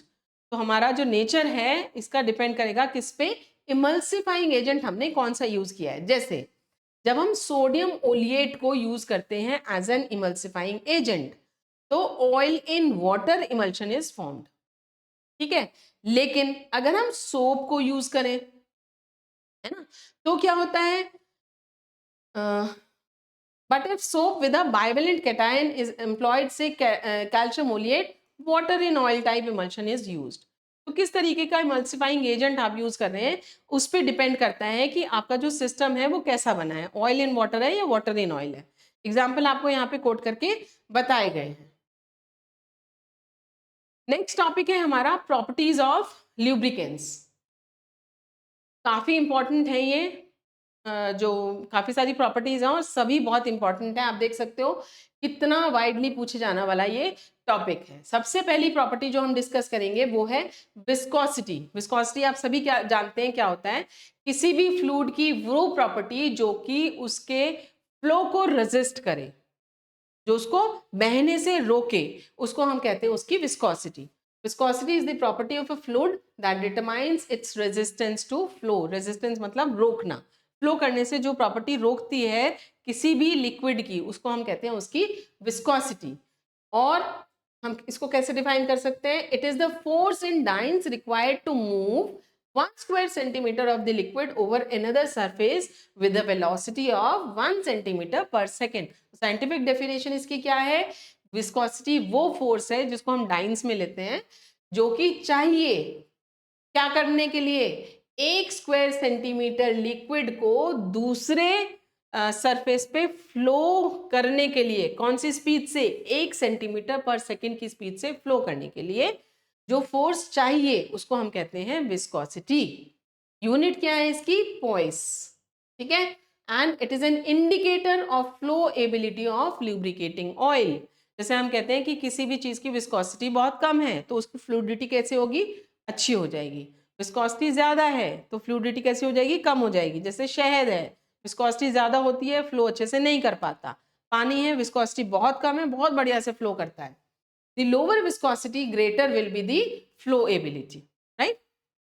Temperature का क्या फर्क पड़ता है viscosity पे, तो ये तो आपको वैसे भी जनरल पता है कि जैसे हम टेम्परेचर बढ़ाते हैं तो क्या होता है, विस्कोसिटी कम हो जाती है। अगेन शहद का एग्जांपल ले लो, जब शहद रूम टेम्परेचर पे है तो फ्लो नहीं करेगा अच्छे से, आप उसको गर्म कर दीजिए तो उसकी विस्कोसिटी कम हो जाएगी, पतला हो जाएगा, है ना। तो viscosity of lubricating oil is inversely proportional to temperature. तो विस्कोसिटी कैसी है, इनवर्सली प्रोपोर्शनल है टेम्परेचर के। दैट इज जब टेम्परेचर बढ़ेगा तो विस्कोसिटी घटेगी। क्यों होता है ऐसा, क्योंकि टेम्परेचर बढ़ाने पे जो हमारा फ्लूइड है उसकी क्या है, इंटरमॉलिक्यूलर फोर्सेस कमजोर पड़ जाती हैं, वीक हो जाती हैं। तो फोर्सेस क्या कर रही हैं, उसको इंटैक्ट पकड़ के रखती हैं, जिसकी वजह से वो फ्लो नहीं हो पा रहा। हमने टेम्परेचर बढ़ाया, ये फोर्सेस लूज हो गई, तो क्या होगा, अब वो आसानी से मूव कर सकता है। High temperature, at a high temperature oils must have sufficient viscosity to carry loads। ये important characteristic है किसी भी lubricant के लिए। तो heavy oils जो हैं, है ना, वो यूज करते हैं हम higher temperatures पे। Similarly light oils जो हैं उनको हम यूज करते हैं lower temperatures पे। घर पे जो हम छोटी छोटी machines यूज करते हैं, जैसे स्विंग मशीन है या कुछ भी है, उसमें हम क्या करते हैं, हल्के तेल डालते हैं, जो सिलाई मशीन है उसमें आप ग्रीस थोड़ी ना डालते हो, उसमें आप क्या डालते हो, उसका जो सिलाई वाला मशीन का जो तेल होता है वो बहुत पतला होता है, ठीक है ना। इसी तरीके से जो ग्रीस डाला जाता है वो कैसी मशीनरीज में डाला जाता है, जो हैवी लोड वाली मशीन्स होती है, जो हैवी टेम्परेचर पर ऑपरेट करती हैं, राइट। प्रेशर का क्या इफेक्ट है विस्कोसिटी पे? Lubricating oils are subjected to extreme pressure at the interface between gears and between rolling elements and raised in a rolling bears. At such high pressure, viscosity of lubricating oils increases considerably. इसका मतलब क्या है? Viscosity जो है वो क्या है? वो डायरेक्टली प्रोपोर्शनल है प्रेशर के। जैसे जैसे प्रेशर बढ़ता है वैसे वैसे विस्कोसिटी बढ़ती है। Such high pressure viscosity of lubricating oil increases considerably. High pressure पे विस्कोसिटी बढ़ती है।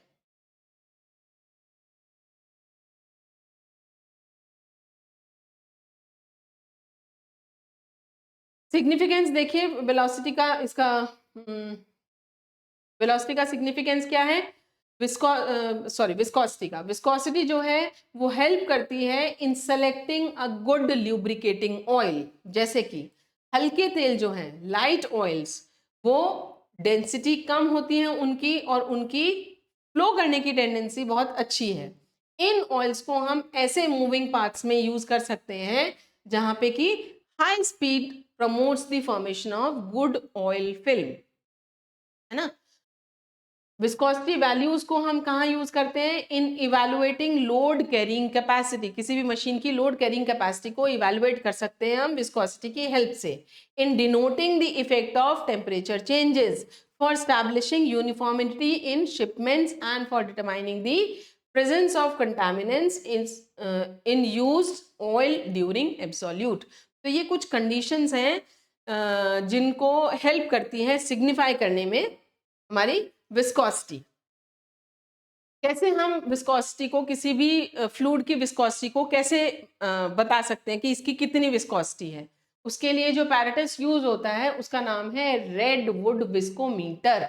रेडवुड विस्कोमीटर का क्या काम है? ये ल्यूब्रिकेटिंग ऑयल की विस्कोसिटी डिटरमाइन करने के हेल्प में के उसमें हेल्प करता है।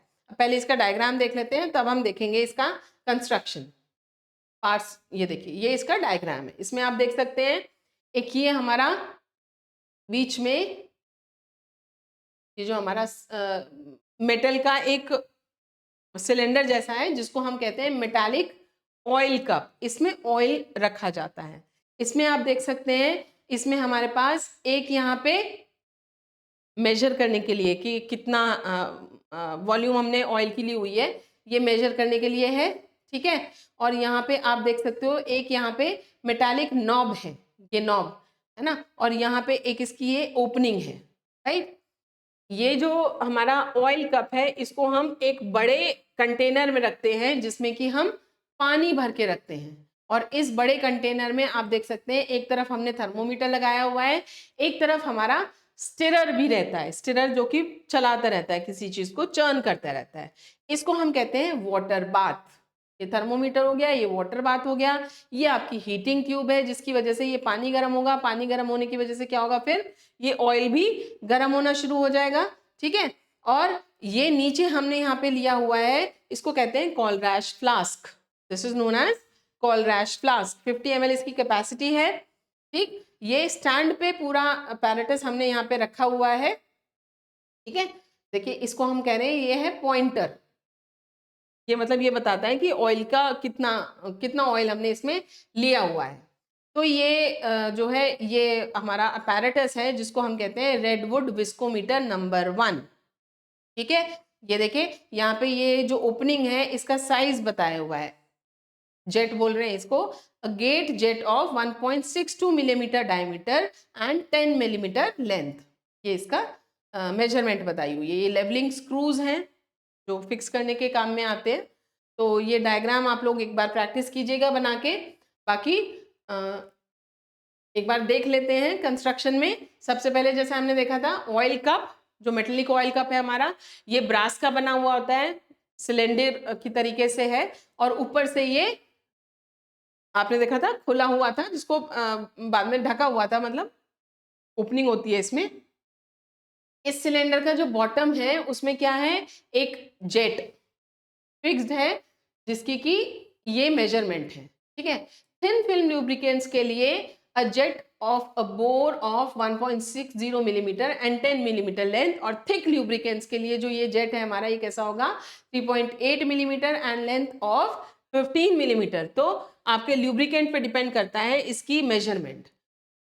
यहाँ पे एक ऊपर वॉल्व रोड होती है to open and close the jet, वो जो एक रस्सी जैसी थी ना, नीचे बॉल अटैच थी, वो होती है जिससे कि जेट को हम खोल सकते हैं या बंद कर सकते हैं। एक ऑयल कप में पॉइंटर भी लगा होता है जो कि लेवल ऑफ ऑयल को बताता है कि कप में कितना ऑयल है। एक थर्मोमीटर फिट किया हुआ है in the lid of the cup for measuring the temperature of the oil.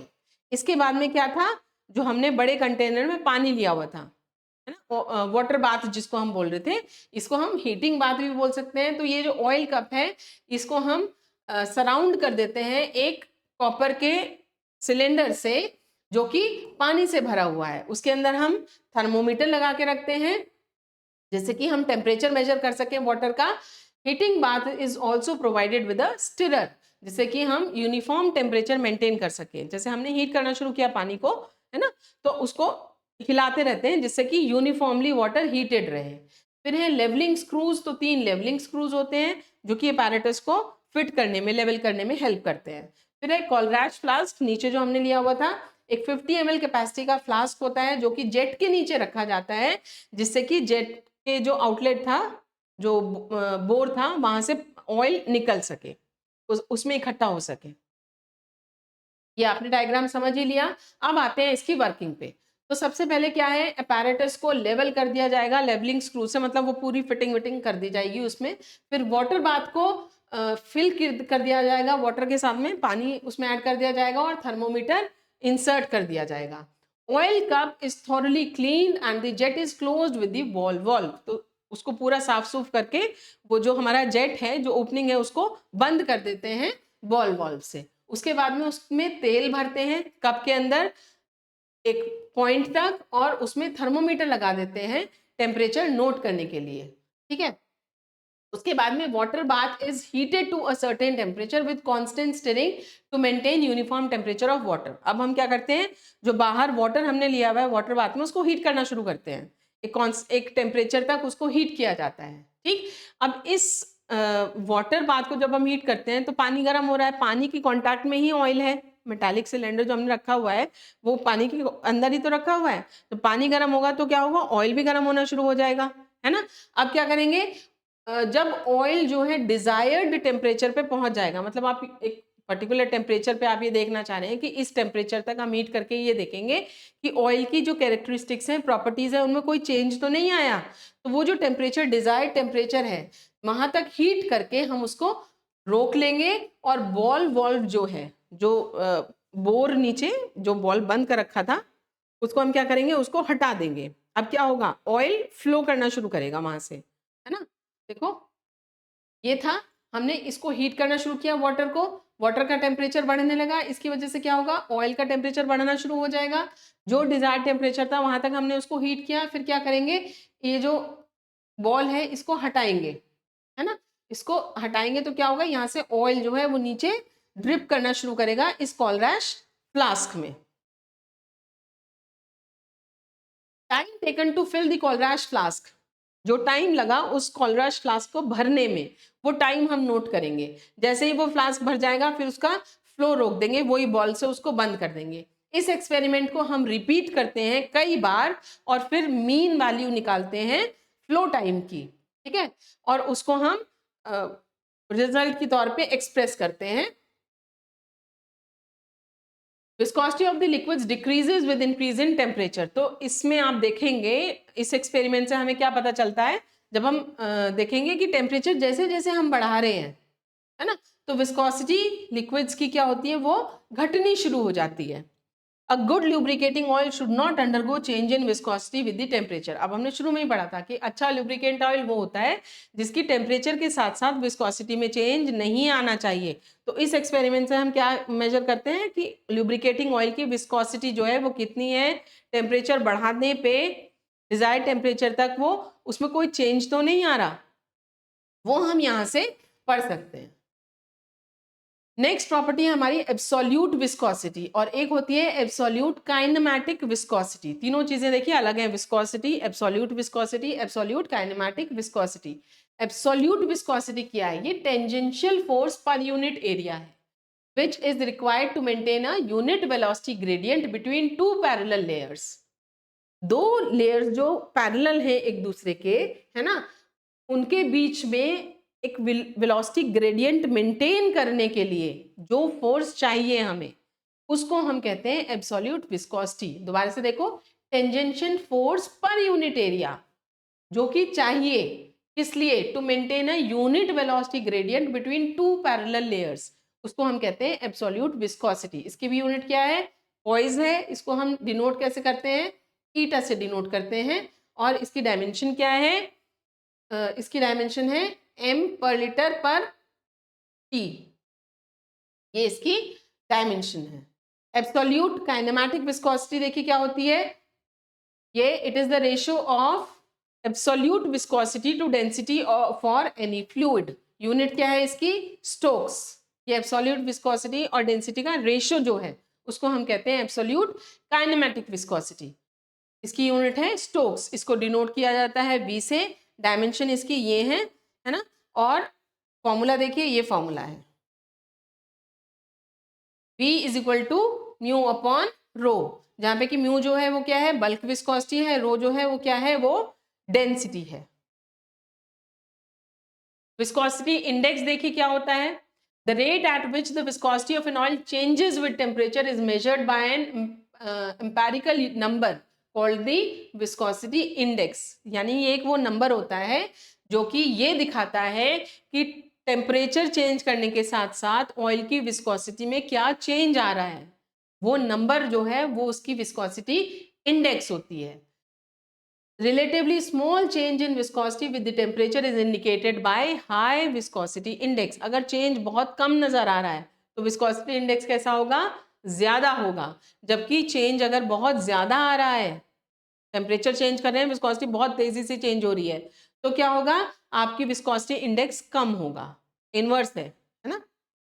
कैसे हम डिटरमाइन करते हैं विस्कोसिटी इंडेक्स को? Viscosity index of a test oil is determined with the help of two types of standard oils, Pennsylvanian oil और Gulf oil. दो तरीके के oils होते हैं जिनकी हेल्प से हम विस्कोसिटी इंडेक्स किसी भी ऑयल का डिटरमाइन कर सकते हैं। विस्कोसिटी इंडेक्स जो है पेनिसिल्वेनियन ऑयल का 100 होता है और गल्फ ऑयल का 0 होता है। ठीक है। Against each of these viscosities is marked at 100 degree Fahrenheit and 210 degree Fahrenheit. The former are known as H oils and the latter are known as L oils। ठीक है। तो पेनिसिल्वेनियन ऑयल्स जो है उनका विस्कोसिटी इंडेक्स 100 होता है। ठीक है। एंड गल्फ ऑयल जो है उनका विस्कोसिटी इंडेक्स 0 होता है। ठीक। 100 डिग्री पे और 210 डिग्रीज पे इनकी विस्कोसिटीज को नापा जाता है और पेनिसिल्वेनियन ऑयल्स को हम H ऑयल्स बोलते हैं एंड गल्फ ऑयल्स को हम L ऑयल्स बोलते हैं। अब देखिए कैसे डिटरमाइन करेंगे हम विस्कोसिटी इंडेक्स। पहले स्टेप में क्या किया जाएगा? जो भी ऑयल जिसका विस्कोसिटी इंडेक्स हम निकालना चाहते हैं, the viscosities of oil under test are first found out at 100 degrees and 210 degrees। तो उन जो भी ऑयल हम टेस्ट कर रहे हैं जिसका विस्कोसिटी इंडेक्स निकालना चाह रहे हैं, उसकी विस्कोसिटी दो टेम्परेचर्स पे फाइंड आउट की जाती है, 100 डिग्रीज पे और 210 डिग्रीज पे। ये कैसे कर सकते हैं? जो भी हमने पीछे पढ़ा था रेडवुड जो विस्कोमीटर था उससे। तो इनको हम मान लेते हैं कि 100 डिग्री पे जो भी विस्कोसिटी आई उसको U से डिनोट कर दिया हमने, 210 डिग्री पे जो भी आई उसको हमने V से डिनोट कर दिया। इन दोनों जो वैल्यूज हैं इनके बीच का जो डिफरेंस है, the difference between these two values should be high if the oil is poor and vice versa. अगर ये जो डिफरेंस है दोनों के बीच का ये बहुत ज्यादा है तो हम कहते हैं तेल खराब है, और अगर ये डिफरेंस बहुत कम है तो तेल की क्वालिटी अच्छी मानी जाती है। दूसरा स्टेप देखिए क्या है। अब जो भी लिस्ट है H ऑयल्स का, एच ऑयल्स कौन से थे हमारे? पेनिसिल्वेनियन ऑयल्स, है ना, जिसका विस्कोसिटी इंडेक्स कितना था? 100 था। ऐसा ऑयल उठाया जाता है जिसकी विस्कोसिटी 210 डिग्री फ़ारेनहाइट पे भी वही है, the oil which has same viscosity at 210 degree Fahrenheit as the oil under test। समझे?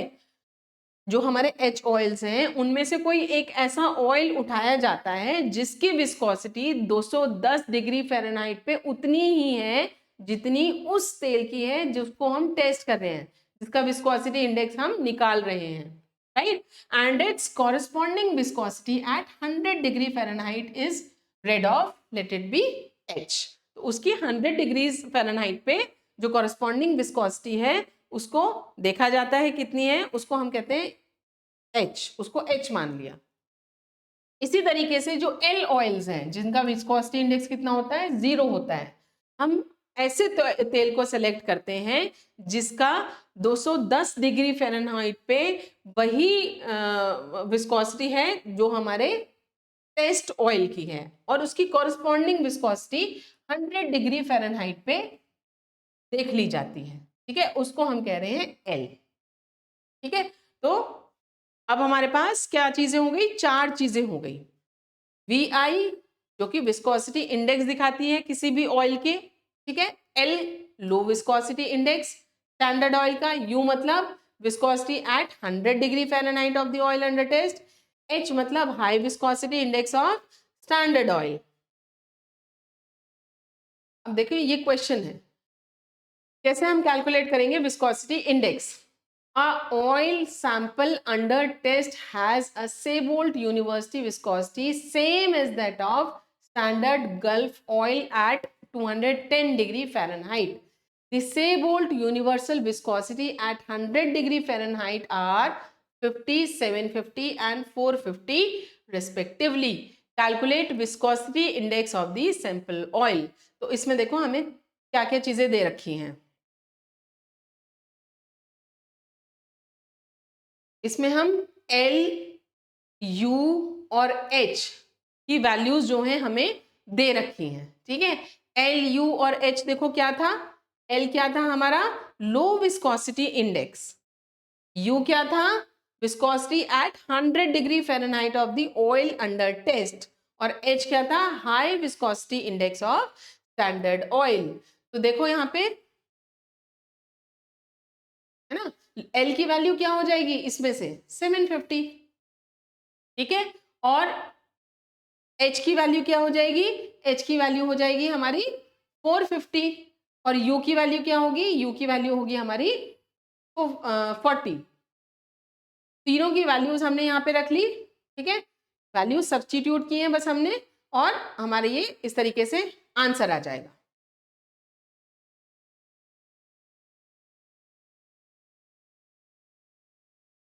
ठीक है, flash point and fire point. Flash point and fire point क्या होता है? फ्लैश पॉइंट को हम कहते हैं वो मिनिमम टेम्परेचर जहां पे कि ल्यूब्रिकेटिंग ऑयल जो है वो एक सेकेंड के लिए एक चमक सी दिखाता है, at which the lubricating oil gives off its vapors that ignite for a moment when a flame is brought near to it।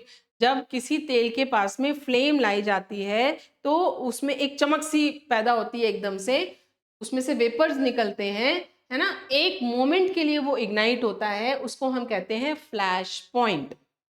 और फायर पॉइंट क्या है? ये वो लोवेस्ट टेम्परेचर है जहां पे कि जो ऑयल है वो बर्न करता है कंटिन्यूअसली फॉर एटलीस्ट 5 सेकेंड्स। तो वहां पे तो सिर्फ एक सेकेंड के लिए, एक मोमेंट के लिए इग्नाइट हुआ, वो फ्लैश पॉइंट है। लेकिन यहाँ पे क्या है?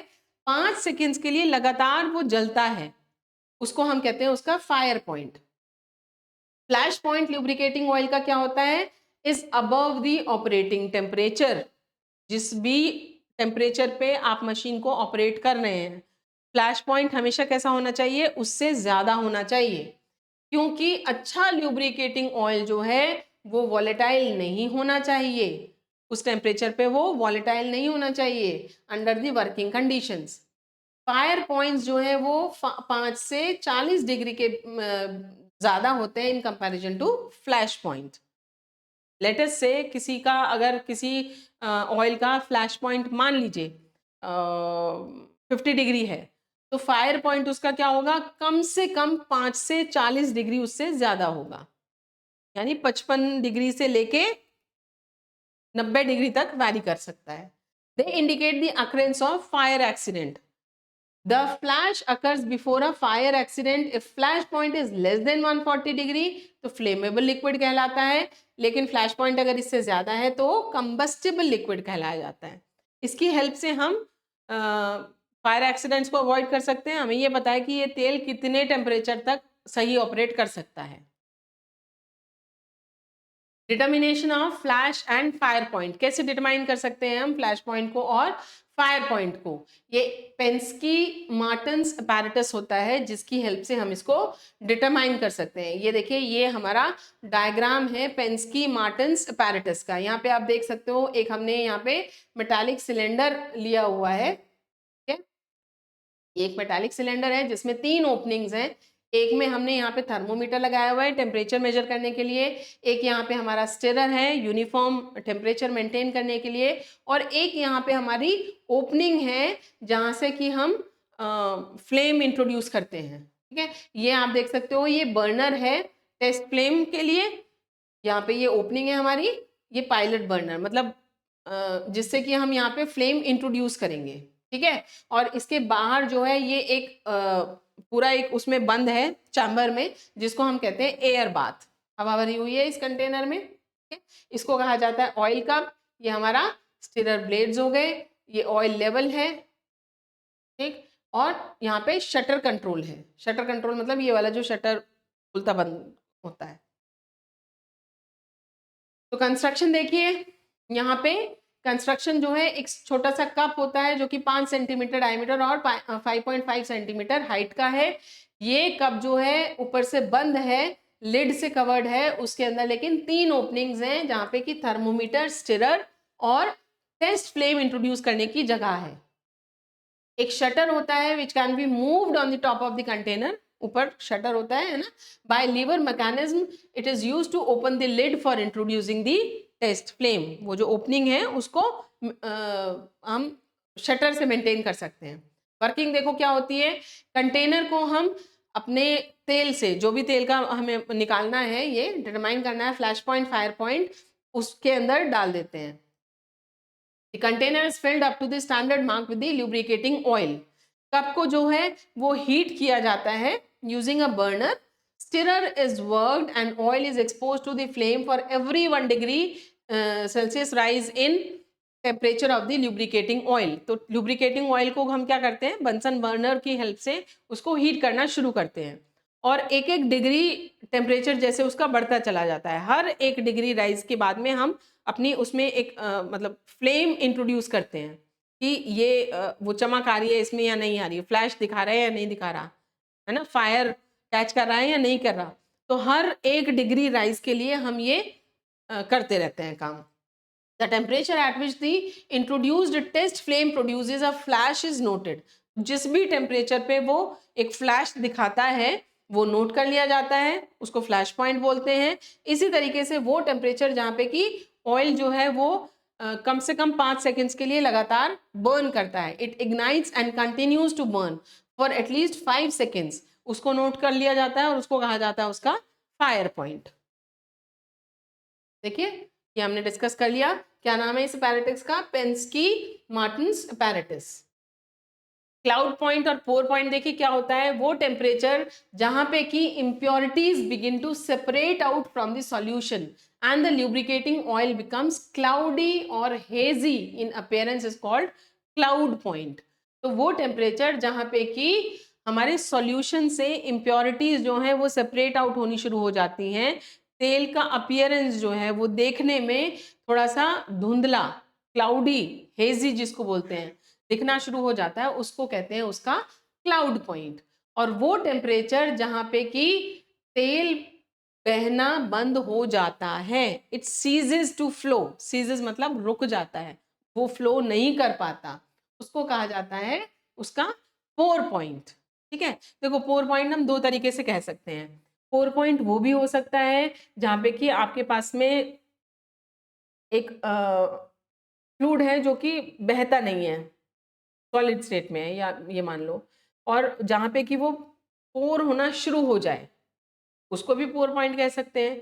या उसको भी पोर पॉइंट कहा जा सकता है कि जब हम टेम्परेचर ड्रॉप करना शुरू कर रहे हैं किसी भी ऑयल का, और वो टेम्परेचर जहाँ पे कि वो पोर होना बंद हो जाए, उसको भी हम उसका पोर पॉइंट कह सकते हैं, ठीक है।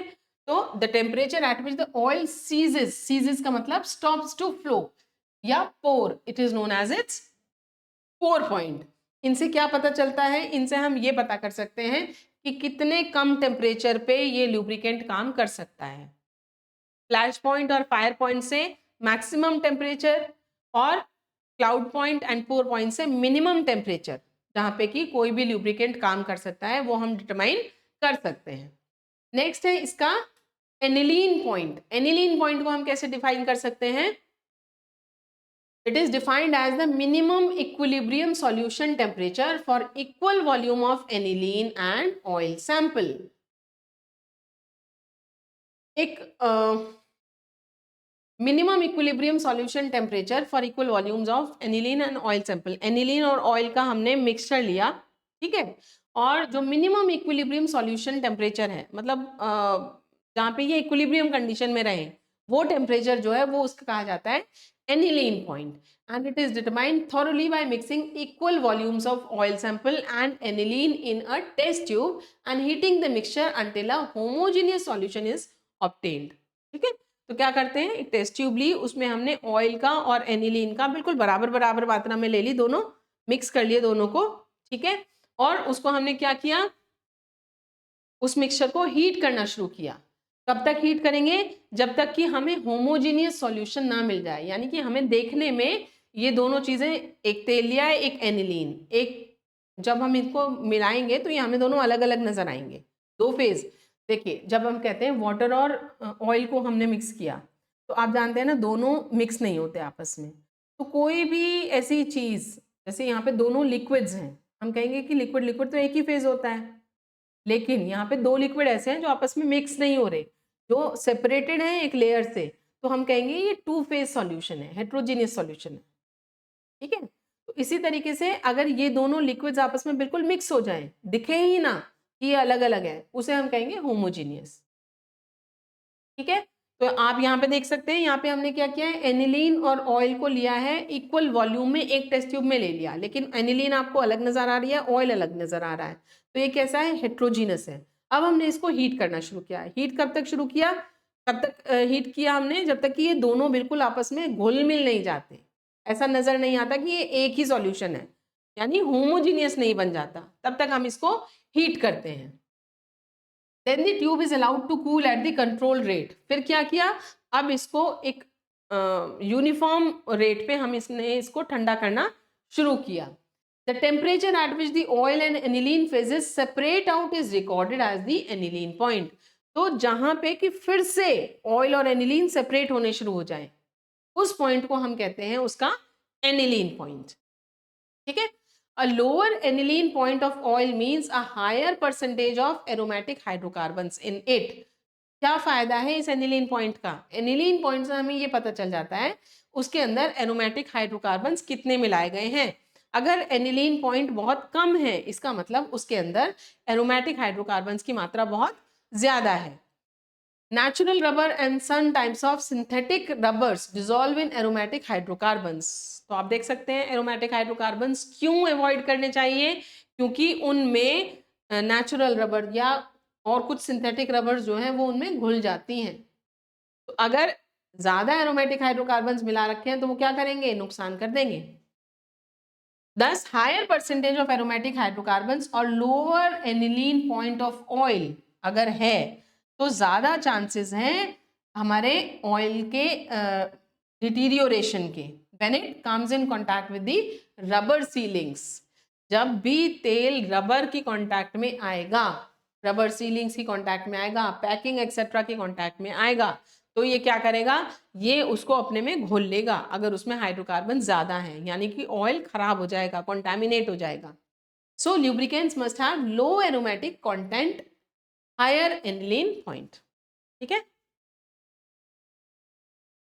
न्यूट्रलाइजेशन नंबर देखिए, जिसको कि हम टोटल एसिड नंबर भी बोलते हैं या टोटल बेस नंबर भी बोलते हैं, टैन या TBN को न्यूट्रलाइजेशन नंबर भी कहा जाता है। ये न्यूट्रलाइजेशन नंबर जो है ये ल्यूब्रिकेंट ऑयल की एसिडिटी या एल्कलाइनिटी को डिटरमाइन करने में हेल्प करता है। क्या होता है ये है टोटल एसिड नंबर या टोटल बेस नंबर जो है, इसको कैसे हम डिफाइन कर सकते हैं, number of milligrams of potassium hydroxide needed to neutralize any acid in 1 gram of oil is known as its total acid number. जितने भी मिलीग्राम पोटेशियम हाइड्रोक्साइड आपको चाहिए आपके 1 ग्राम एसिड को न्यूट्रलाइज करने के लिए, ऑयल के अंदर 1 ग्राम एसिड को न्यूट्रलाइज करने के लिए जितना भी मिलीग्राम पोटेशियम हाइड्रोक्साइड आपको चाहिए वो होता है उसका टोटल एसिड नंबर। और बेस नंबर क्या हो जाएगा, सिर्फ पोटेशियम हाइड्रोक्साइड की जगह हम क्या यूज कर रहे हैं, यहाँ पे हाइड्रोक्लोरिक एसिड यूज कर रहे हैं, किसको न्यूट्रलाइज करने के लिए, बेस को न्यूट्रलाइज करने के लिए। ठीक है, वही डेफिनेशन सेम है हमारे, बस जब हम कह रहे हैं एसिड नंबर तो हम पोटेशियम हाइड्रोक्साइड से न्यूट्रलाइज कर रहे हैं एसिड को, जब हम कह रहे हैं बेस नंबर तो हम हाइड्रोक्लोरिक एसिड से न्यूट्रलाइज कर रहे हैं बेस को। न्यूट्रलाइज तो ये ऐसे ही होते हैं ना, एसिड बेस से, बेस एसिड से। in 1 gram of oil it is known as its total base number। Determine कैसे कर सकते हैं हम इसको, देखिए जो रिएजेंट्स यूज किए जा रहे हैं वो है 0.1 normal alcoholic HCl solution, 0.1 normal alcoholic KOH solution, मतलब जो भी ले रहे हैं वो 0.1 नॉर्मेलिटी के लेंगे। फिर टाइट्रेशन के थ्रू हम इसको कर रहे हैं। टाइट्रेशन सॉल्वेंट हम क्या ले रहे हैं, कैसे बनाते हैं उसको, 500 ml टॉल्वीन को 0.5 ml डिस्टिल्ड वाटर में मिला दिया जाता है और इसी में हम 495 ml आइसोप्रोपाइल अल्कोहल भी मिला रहे हैं। ऐसे हम तैयार करते हैं अपना टाइट्रेशन सॉल्वेंट। इंडिकेटर जो है वो इसमें कौन सा यूज हो रहा है, पैरा नेफ्थॉल बेंजीन, इसको हम इंडिकेटर की तरह से यूज कर रहे हैं। और कैसे इसको हम बना सकते हैं, 1 ग्राम ड्राई इंडिकेटर पाउडर को हम 100 ml आइसोप्रोपाइल अल्कोहल में घोल के इसको तैयार कर सकते हैं। टेस्ट का प्रोसीजर क्या है, देखो टाइट्रेशन जो हम करेंगे वो कैसे करेंगे, 300 ml अपना जो हमने लिक्विड है वो ले लिया कोनिकल फ्लास्क में, है ना। Take a weighed amount of the sample, 20 grams of sample for light coloured oil and 2 gram of sample for dark coloured oil. 300 ml conical flask लिया, उसमें हमने क्या किया, अपने जो भी ऑयल को हम टेस्ट कर रहे हैं उसका 20 ग्राम लिया अगर हमारा हल्का रंग का ऑयल है और 2 ग्राम लिया अगर हमारा गहरे रंग का ऑयल है। इसमें हमने क्या किया, फिर 100 ml टाइट्रेशन सॉल्वेंट ऐड कर दिया और 30 ड्रॉप्स इंडिकेटर की ऐड कर दी फ्लास्क के अंदर। ठीक है, फिर हम क्या करते हैं, इस मिक्सचर को अच्छी तरीके से मिक्स करेंगे जब तक कि सैंपल जो है वो कंप्लीटली उसमें डिसॉल्व ना हो जाए। ठीक है, समझ में आ गया ये। इसके बाद में क्या करेंगे, अगर हमारा जो सॉल्यूशन है वो येलो ऑरेंज हो जाता है, येलोइश ऑरेंज होता है या गहरे ऑरेंज कलर का हो जाता है, इसका मतलब क्या है, ऑयल सैंपल हमारा एसिडिक था। ठीक है, लेकिन अगर रंग जो है वो ग्रीन हो जाए या ग्रीन ब्लू हो जाए, इसका मतलब ऑयल सैंपल हमारा कैसे था, बेसिक था। ठीक है, तो अब डिपेंड करता है कि अगर आपका ऑयल सैंपल बेसिक था तो आप टाइट्रेशन करेंगे एसिड से, अगर आपका ऑयल सैंपल एसिडिक था तो आप टाइट्रेशन करेंगे बेस से। जैसे यहाँ पे आपको बताया जा रहा है, देखो अगर बेसिक है तो टाइट्रेशन करेंगे किससे, HCl से। ठीक है, अब धीरे धीरे हम क्या करेंगे, हम मान के चल रहे हैं कि हमारा जो है ये सॉरी जो भी हमारा कोनिकल फ्लास्क था जिसमें हमने ये सब कुछ काम किया है, अब हम क्या करेंगे, उस कोनिकल फ्लास्क में ब्यूरेट से धीरे धीरे KOH सॉल्यूशन अपना ऐड करना शुरू करेंगे, ड्रॉप बाय ड्रॉप लगातार हम अपना कोनिकल फ्लास्क हिलाते रहेंगे। ठीक है, जब तक कि ग्रीन या ग्रीन ब्लू कलर जो था वो नहीं बन जाता। ठीक है, टाइट्रेशन के बाद में हमारा एंड पॉइंट क्या होगा, जो ग्रीन कलर आया है, ग्रीन या ग्रीन ब्लू कलर आया है। अभी तक देखो हमने क्या किया, हमने कोनिकल फ्लास्क लिया, उसमें हमने जो भी हमारा सैंपल था उसका वेड अमाउंट ले लिया, उसी में हमने ऐड किया अपने टाइट्रेशन सॉल्वेंट को और 30 ड्रॉप्स हमने इंडिकेटर की मिला ली और उस मिक्सचर को बहुत अच्छी तरीके से मिक्स कर लिया। ठीक है, इसके बाद हमने क्या किया, इसमें हमने ब्यूरेट से एल्कोहलिक KOH ऐड करना शुरू किया। ठीक, अब क्या होगा, कब तक हमें ये ऐड करना है, जब तक कि आपका जो सॉल्यूशन है उसका कलर ग्रीन या ग्रीन ब्लू नहीं हो जाता। ठीक, जो कि कम से कम 15 सेकंड तक रहना चाहिए। ऐसा नहीं कि ग्रीन दिखा और वो एकदम से खत्म हो गया, वो 15 सेकंड तक कलर मेंटेन होना चाहिए। Colour change is reversed if talc HCl is the titrating agent। तो यहाँ पे बताया गया, वही बताया गया, देखो कि यहाँ पे हम KOH ऐड कर रहे हैं तो ग्रीन है, लेकिन कलर जो है रिवर्स हो जाता है अगर हमारा टाइट्रेटिंग एजेंट जो है वो KOH ना हो के HCl है। ब्यूरेट की रीडिंग नोट कर दी जाती है। ठीक, ये भी हम 2-3 बार इसको रिपीट करेंगे, राइट, और वो वैल्यूज फिर हम यहाँ रख के निकाल सकते हैं अपनी एसिड वैल्यू या बेस वैल्यू। तो देखो एसिड वैल्यू जो है, जितना भी अमाउंट ऑफ KOH इस्तेमाल हुआ है ब्यूरेट से जो रीडिंग आई है, multiplied by normality of KOH, ये सबको हमें पता ही होगी क्योंकि हमने ब्यूरेट में जो फिल कर रखा है उसकी नॉर्मेलिटी पता होती है, into 56 upon weight of oil sample in grams. तो ये फॉर्मूला लगा के हम इसकी एसिड वैल्यू कैलकुलेट कर सकते हैं। बेस वैल्यू भी ऐसे ही कैलकुलेट कर सकते हैं, बस यहाँ पे KOH की जगह क्या आ जाएगा, HCl।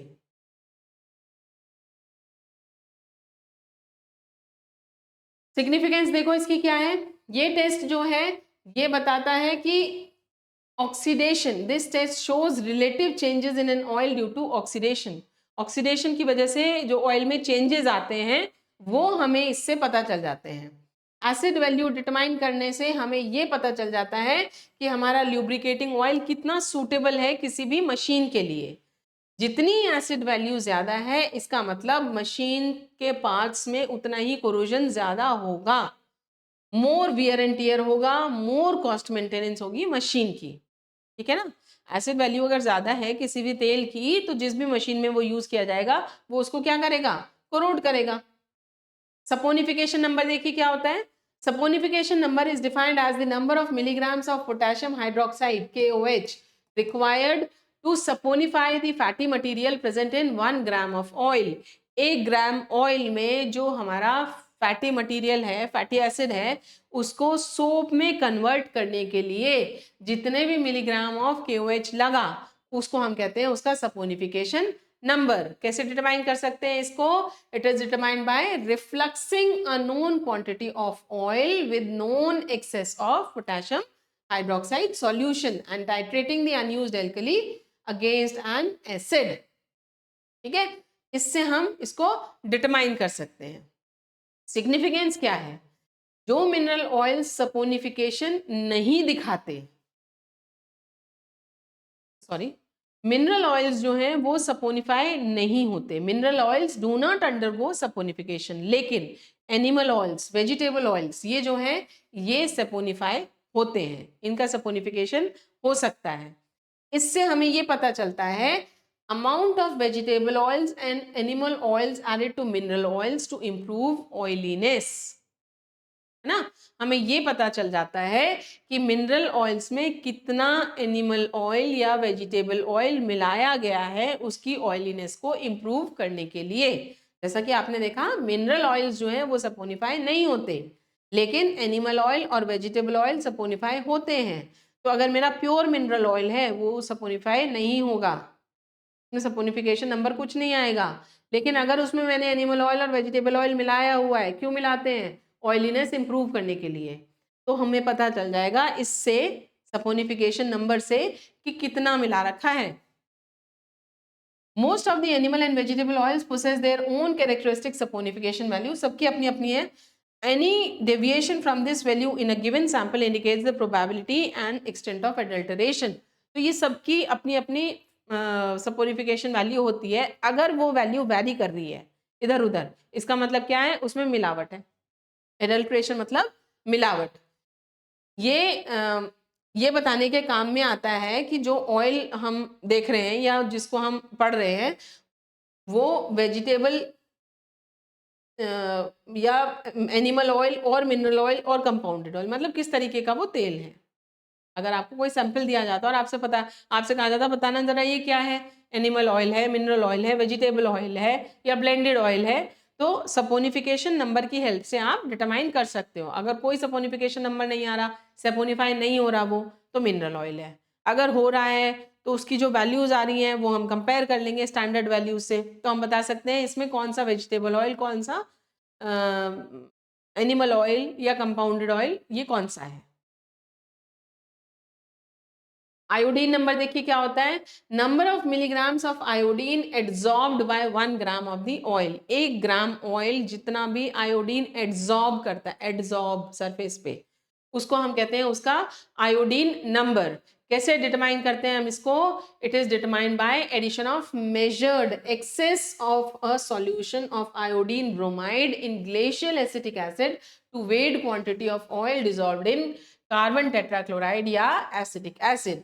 हम अपना मेजर्ड अमाउंट ऑफ ऑयल लेंगे, उसको डिसॉल्व करेंगे कार्बन टेट्राक्लोराइड में या एसिटिक एसिड में, उसमें फिर हम ऐड करेंगे excess of iodine bromide solution, और वो कैसा होगा, आयोडीन ब्रोमाइड को ग्लेशियल एसिटिक एसिड में डिसॉल्व कर रखा है, उसको इसमें हम ऐड करेंगे। ठीक है, इससे हम आयोडीन नंबर डिटरमाइन कर सकते हैं। Addition of halogenation agent to the double bonds is allowed to proceed to the completion। तो इस प्रोसेस में हम हेलोजिनेटिंग एजेंट कोई भी ऐड कर सकते हैं। हेलोजिनेटिंग एजेंट कौन सा होता है, जो हेलोजेंस को इंट्रोड्यूस करे। इसकी वजह से to the double bonds is allowed to proceed to the completion. जितना भी अनयूज्ड IBR है वो बैक टाइट्रेट किया जाता है with the help of standard hypo solution, और उसमें इंडिकेटर यूज किया जाता है स्टार्च। ठीक है, तो इसमें हम बैक टाइट्रेशन भी कर रहे हैं। इंपॉर्टेंस क्या है इस आयोडीन नंबर की, आयोडीन वैल्यू की, ये अनसैचुरेशन कितना है हमारे ऑयल के अंदर वो बता देता है, या हम कह सकते हैं कि हमारे फैटी ऑयल की ऑक्सीजन एब्जॉर्ब करने की क्या टेंडेंसी है वो बता देता है। आप देख रहे हो ना यहाँ पे डबल बॉन्ड्स जो हैं वो इसमें सब्स्टिट्यूशन हो रहा है, हेलोजिनेशन हो रहा है, तो यहाँ पे पता चल जाता है कि कितना अनसैचुरेशन था। अनसैचुरेशन मतलब समझते हैं ना, डबल बॉन्ड या ट्रिपल बॉन्ड जो होते हैं जिसमें भी वो होता है अनसैचुरेटेड, और सब सिंगल बॉन्ड है तो वो होता है सैचुरेटेड। ठीक है, तो अनसैचुरेशन कितना है किसी भी ऑयल में या किसी भी फैटी ऑयल की ऑक्सीजन एब्जॉर्ब करने की टेंडेंसी कितनी है, वो हमें इससे पता चल जाता है आयोडीन नंबर से। हर एक ऑयल का अपना स्पेसिफिक आयोडीन नंबर होता है, तो आयोडीन नंबर जो है वो number determines the extent of contamination of oil. Low iodine number desirable है ऑयल्स में, है ना। Oils with high iodine value are used in paints, varnishes etcetera. ये आयोडीन वैल्यूज है, ये मतलब देखिए अगर 150 से कम है तो उसको हम ड्राइंग ऑयल की कैटेगरी में रखते हैं, जैसे कि लिंसीड ऑयल है या लंग ऑयल है। अगर आपकी आयोडीन वैल्यू 100 से 150 के बीच में है तो वो क्या होगा, 150 से ज्यादा है तो ड्राइंग ऑयल, 100 से 150 के बीच में है तो सेमी ड्राइंग ऑयल, और 100 से कम है तो उसको हम कहते हैं non drawing oil. Semi drawing oils में क्या आते हैं, castor oil, soybean oil. Non drawing oils में कौन से आते हैं, कोकोनट ऑयल और ऑलिव ऑयल। तो आयोडीन वैल्यू के बेसिस पे हम ऑयल्स को कैटेगराइज कर सकते हैं into drawing, semi drawing and non drawing. Steam emulsification number देखिए क्या होता है, the time in seconds in which a given volume of oil and water separates out in distinct layers is called steam de-emulsification number। देखिए वो minimum amount of time जिसमें कि oil और water का सॉल्यूशन अगर हमारे पास है वो आपस में सेपरेट आउट हो रहा है, वो टाइम, उस टाइम को हम कहते हैं स्टीम इमल्सिफिकेशन नंबर। ठीक है, कैसे हम डिटरमाइन कर सकते हैं इसको, इसमें देखिए क्या करते हैं हम, एक टेस्ट ट्यूब ले रखी है जिसमें हमने 20 ml ऑयल लिया हुआ है, इसके थ्रू हम क्या करते हैं, स्टीम को पास कराते हैं। 100 डिग्रीज पे है, स्टीम है, इसको हम पास कराते हैं, बबल कराते हैं टेस्ट ट्यूब में जिसमें हमने ऑयल ले रखा है। कब तक कराएंगे ये, जब तक कि ऑयल का जो टेम्परेचर है वो करीब 90 डिग्री तक नहीं पहुंच जाता, और फिर टाइम नोट किया जाता है जहां पे कि ऑयल और पानी जो है वो आपस में सेपरेट आउट होना शुरू कर रहे हैं अलग अलग लेयर्स में, ठीक है। ये टाइम जो है सेकेंड्स में नोट किया जाता है, जिसमें कि ये इमल्शन ये होता है ना मिक्सचर, सेपरेट हो रहा है। ऑयल और वाटर का जो इमल्शन है वो सेपरेट आउट हो रहा है into oil and water layers, वो हम नोट डाउन करते हैं और इसी को हम कहते हैं स्टीम इमल्सिफिकेशन नंबर या इमल्सिफिकेशन नंबर।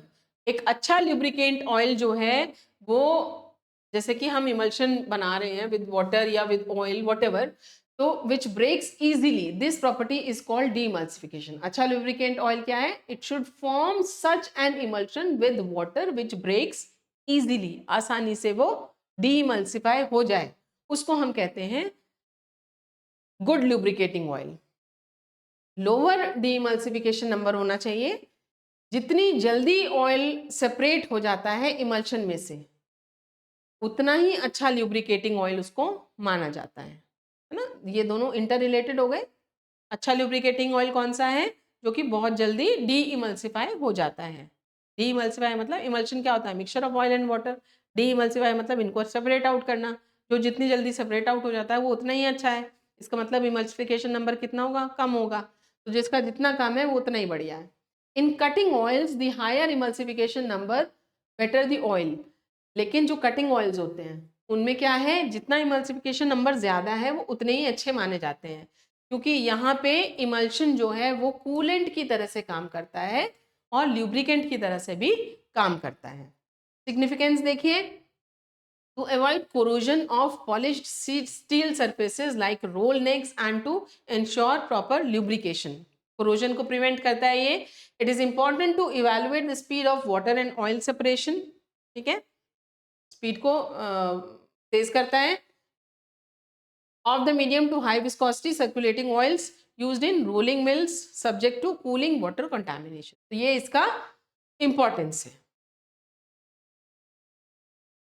ये क्वेश्चंस आपके इंपॉर्टेंट क्वेश्चंस हैं। ये सारे ही क्वेश्चंस देखिए अभी हमने बीच में डिस्कस कर लिए हैं। देखिए ये है आपका, यहाँ पे विस्कोसिटी इंडेक्स को कैलकुलेट करवाया गया है, ये हमने देख लिया था कैसे करना है। एनिलीन पॉइंट क्या होता है, cloud point, pour point, flash point, fire point, ये सारे हमने डिस्कस किए हैं। अच्छे लुब्रिकेंट की क्या प्रॉपर्टीज हैं वो हमने यहाँ पे डिस्कस कर ली हैं। एंड फिर यहाँ पे आपका न्यूमेरिकल है ये, ठीक है, ये भी हमने देख लिया था। Then what is lubrication? Give examples of lubricants. We have done this. Discuss the following properties of lubricants giving their significance. Viscosity index, cloud point, pore point, emulsification number, ये सब कुछ हमने डिस्कस किया है। शॉर्ट नोट लिखिए, mechanism of thick film of lubrication process. Describe the mechanism of lubrication that is applied to delicate instruments. कौन सा है ये? थिक फिल्म ही है। Explain about aniline point, saponification number, flash point, fire point, lubricant क्या है, neat diagram से explain कीजिए। Viscosity index, flash, fire point. Short note लिखिए, film lubricants and fluid film lubricants and thin film lubricants. Write a note on lubricant with special reference to their classification, mode of action with examples and uses of functions of lubricants. Theme emulsification number, important properties lubricating oils की क्या होती हैं और उनका use क्या है उनके evaluation में। तो देखिए सारे ही क्वेश्चंस हमने यहाँ पे कवर कर लिए हैं। जैसे मैंने आपको बताया था, आप डाउनलोड कर सकते हैं इन नोट्स को फ्री ऑफ कॉस्ट इस एप्लीकेशन से। So by now we have covered unit 1, unit 2, unit 3. Next we'll soon meet with the one shot video of unit 4. Till then, bye.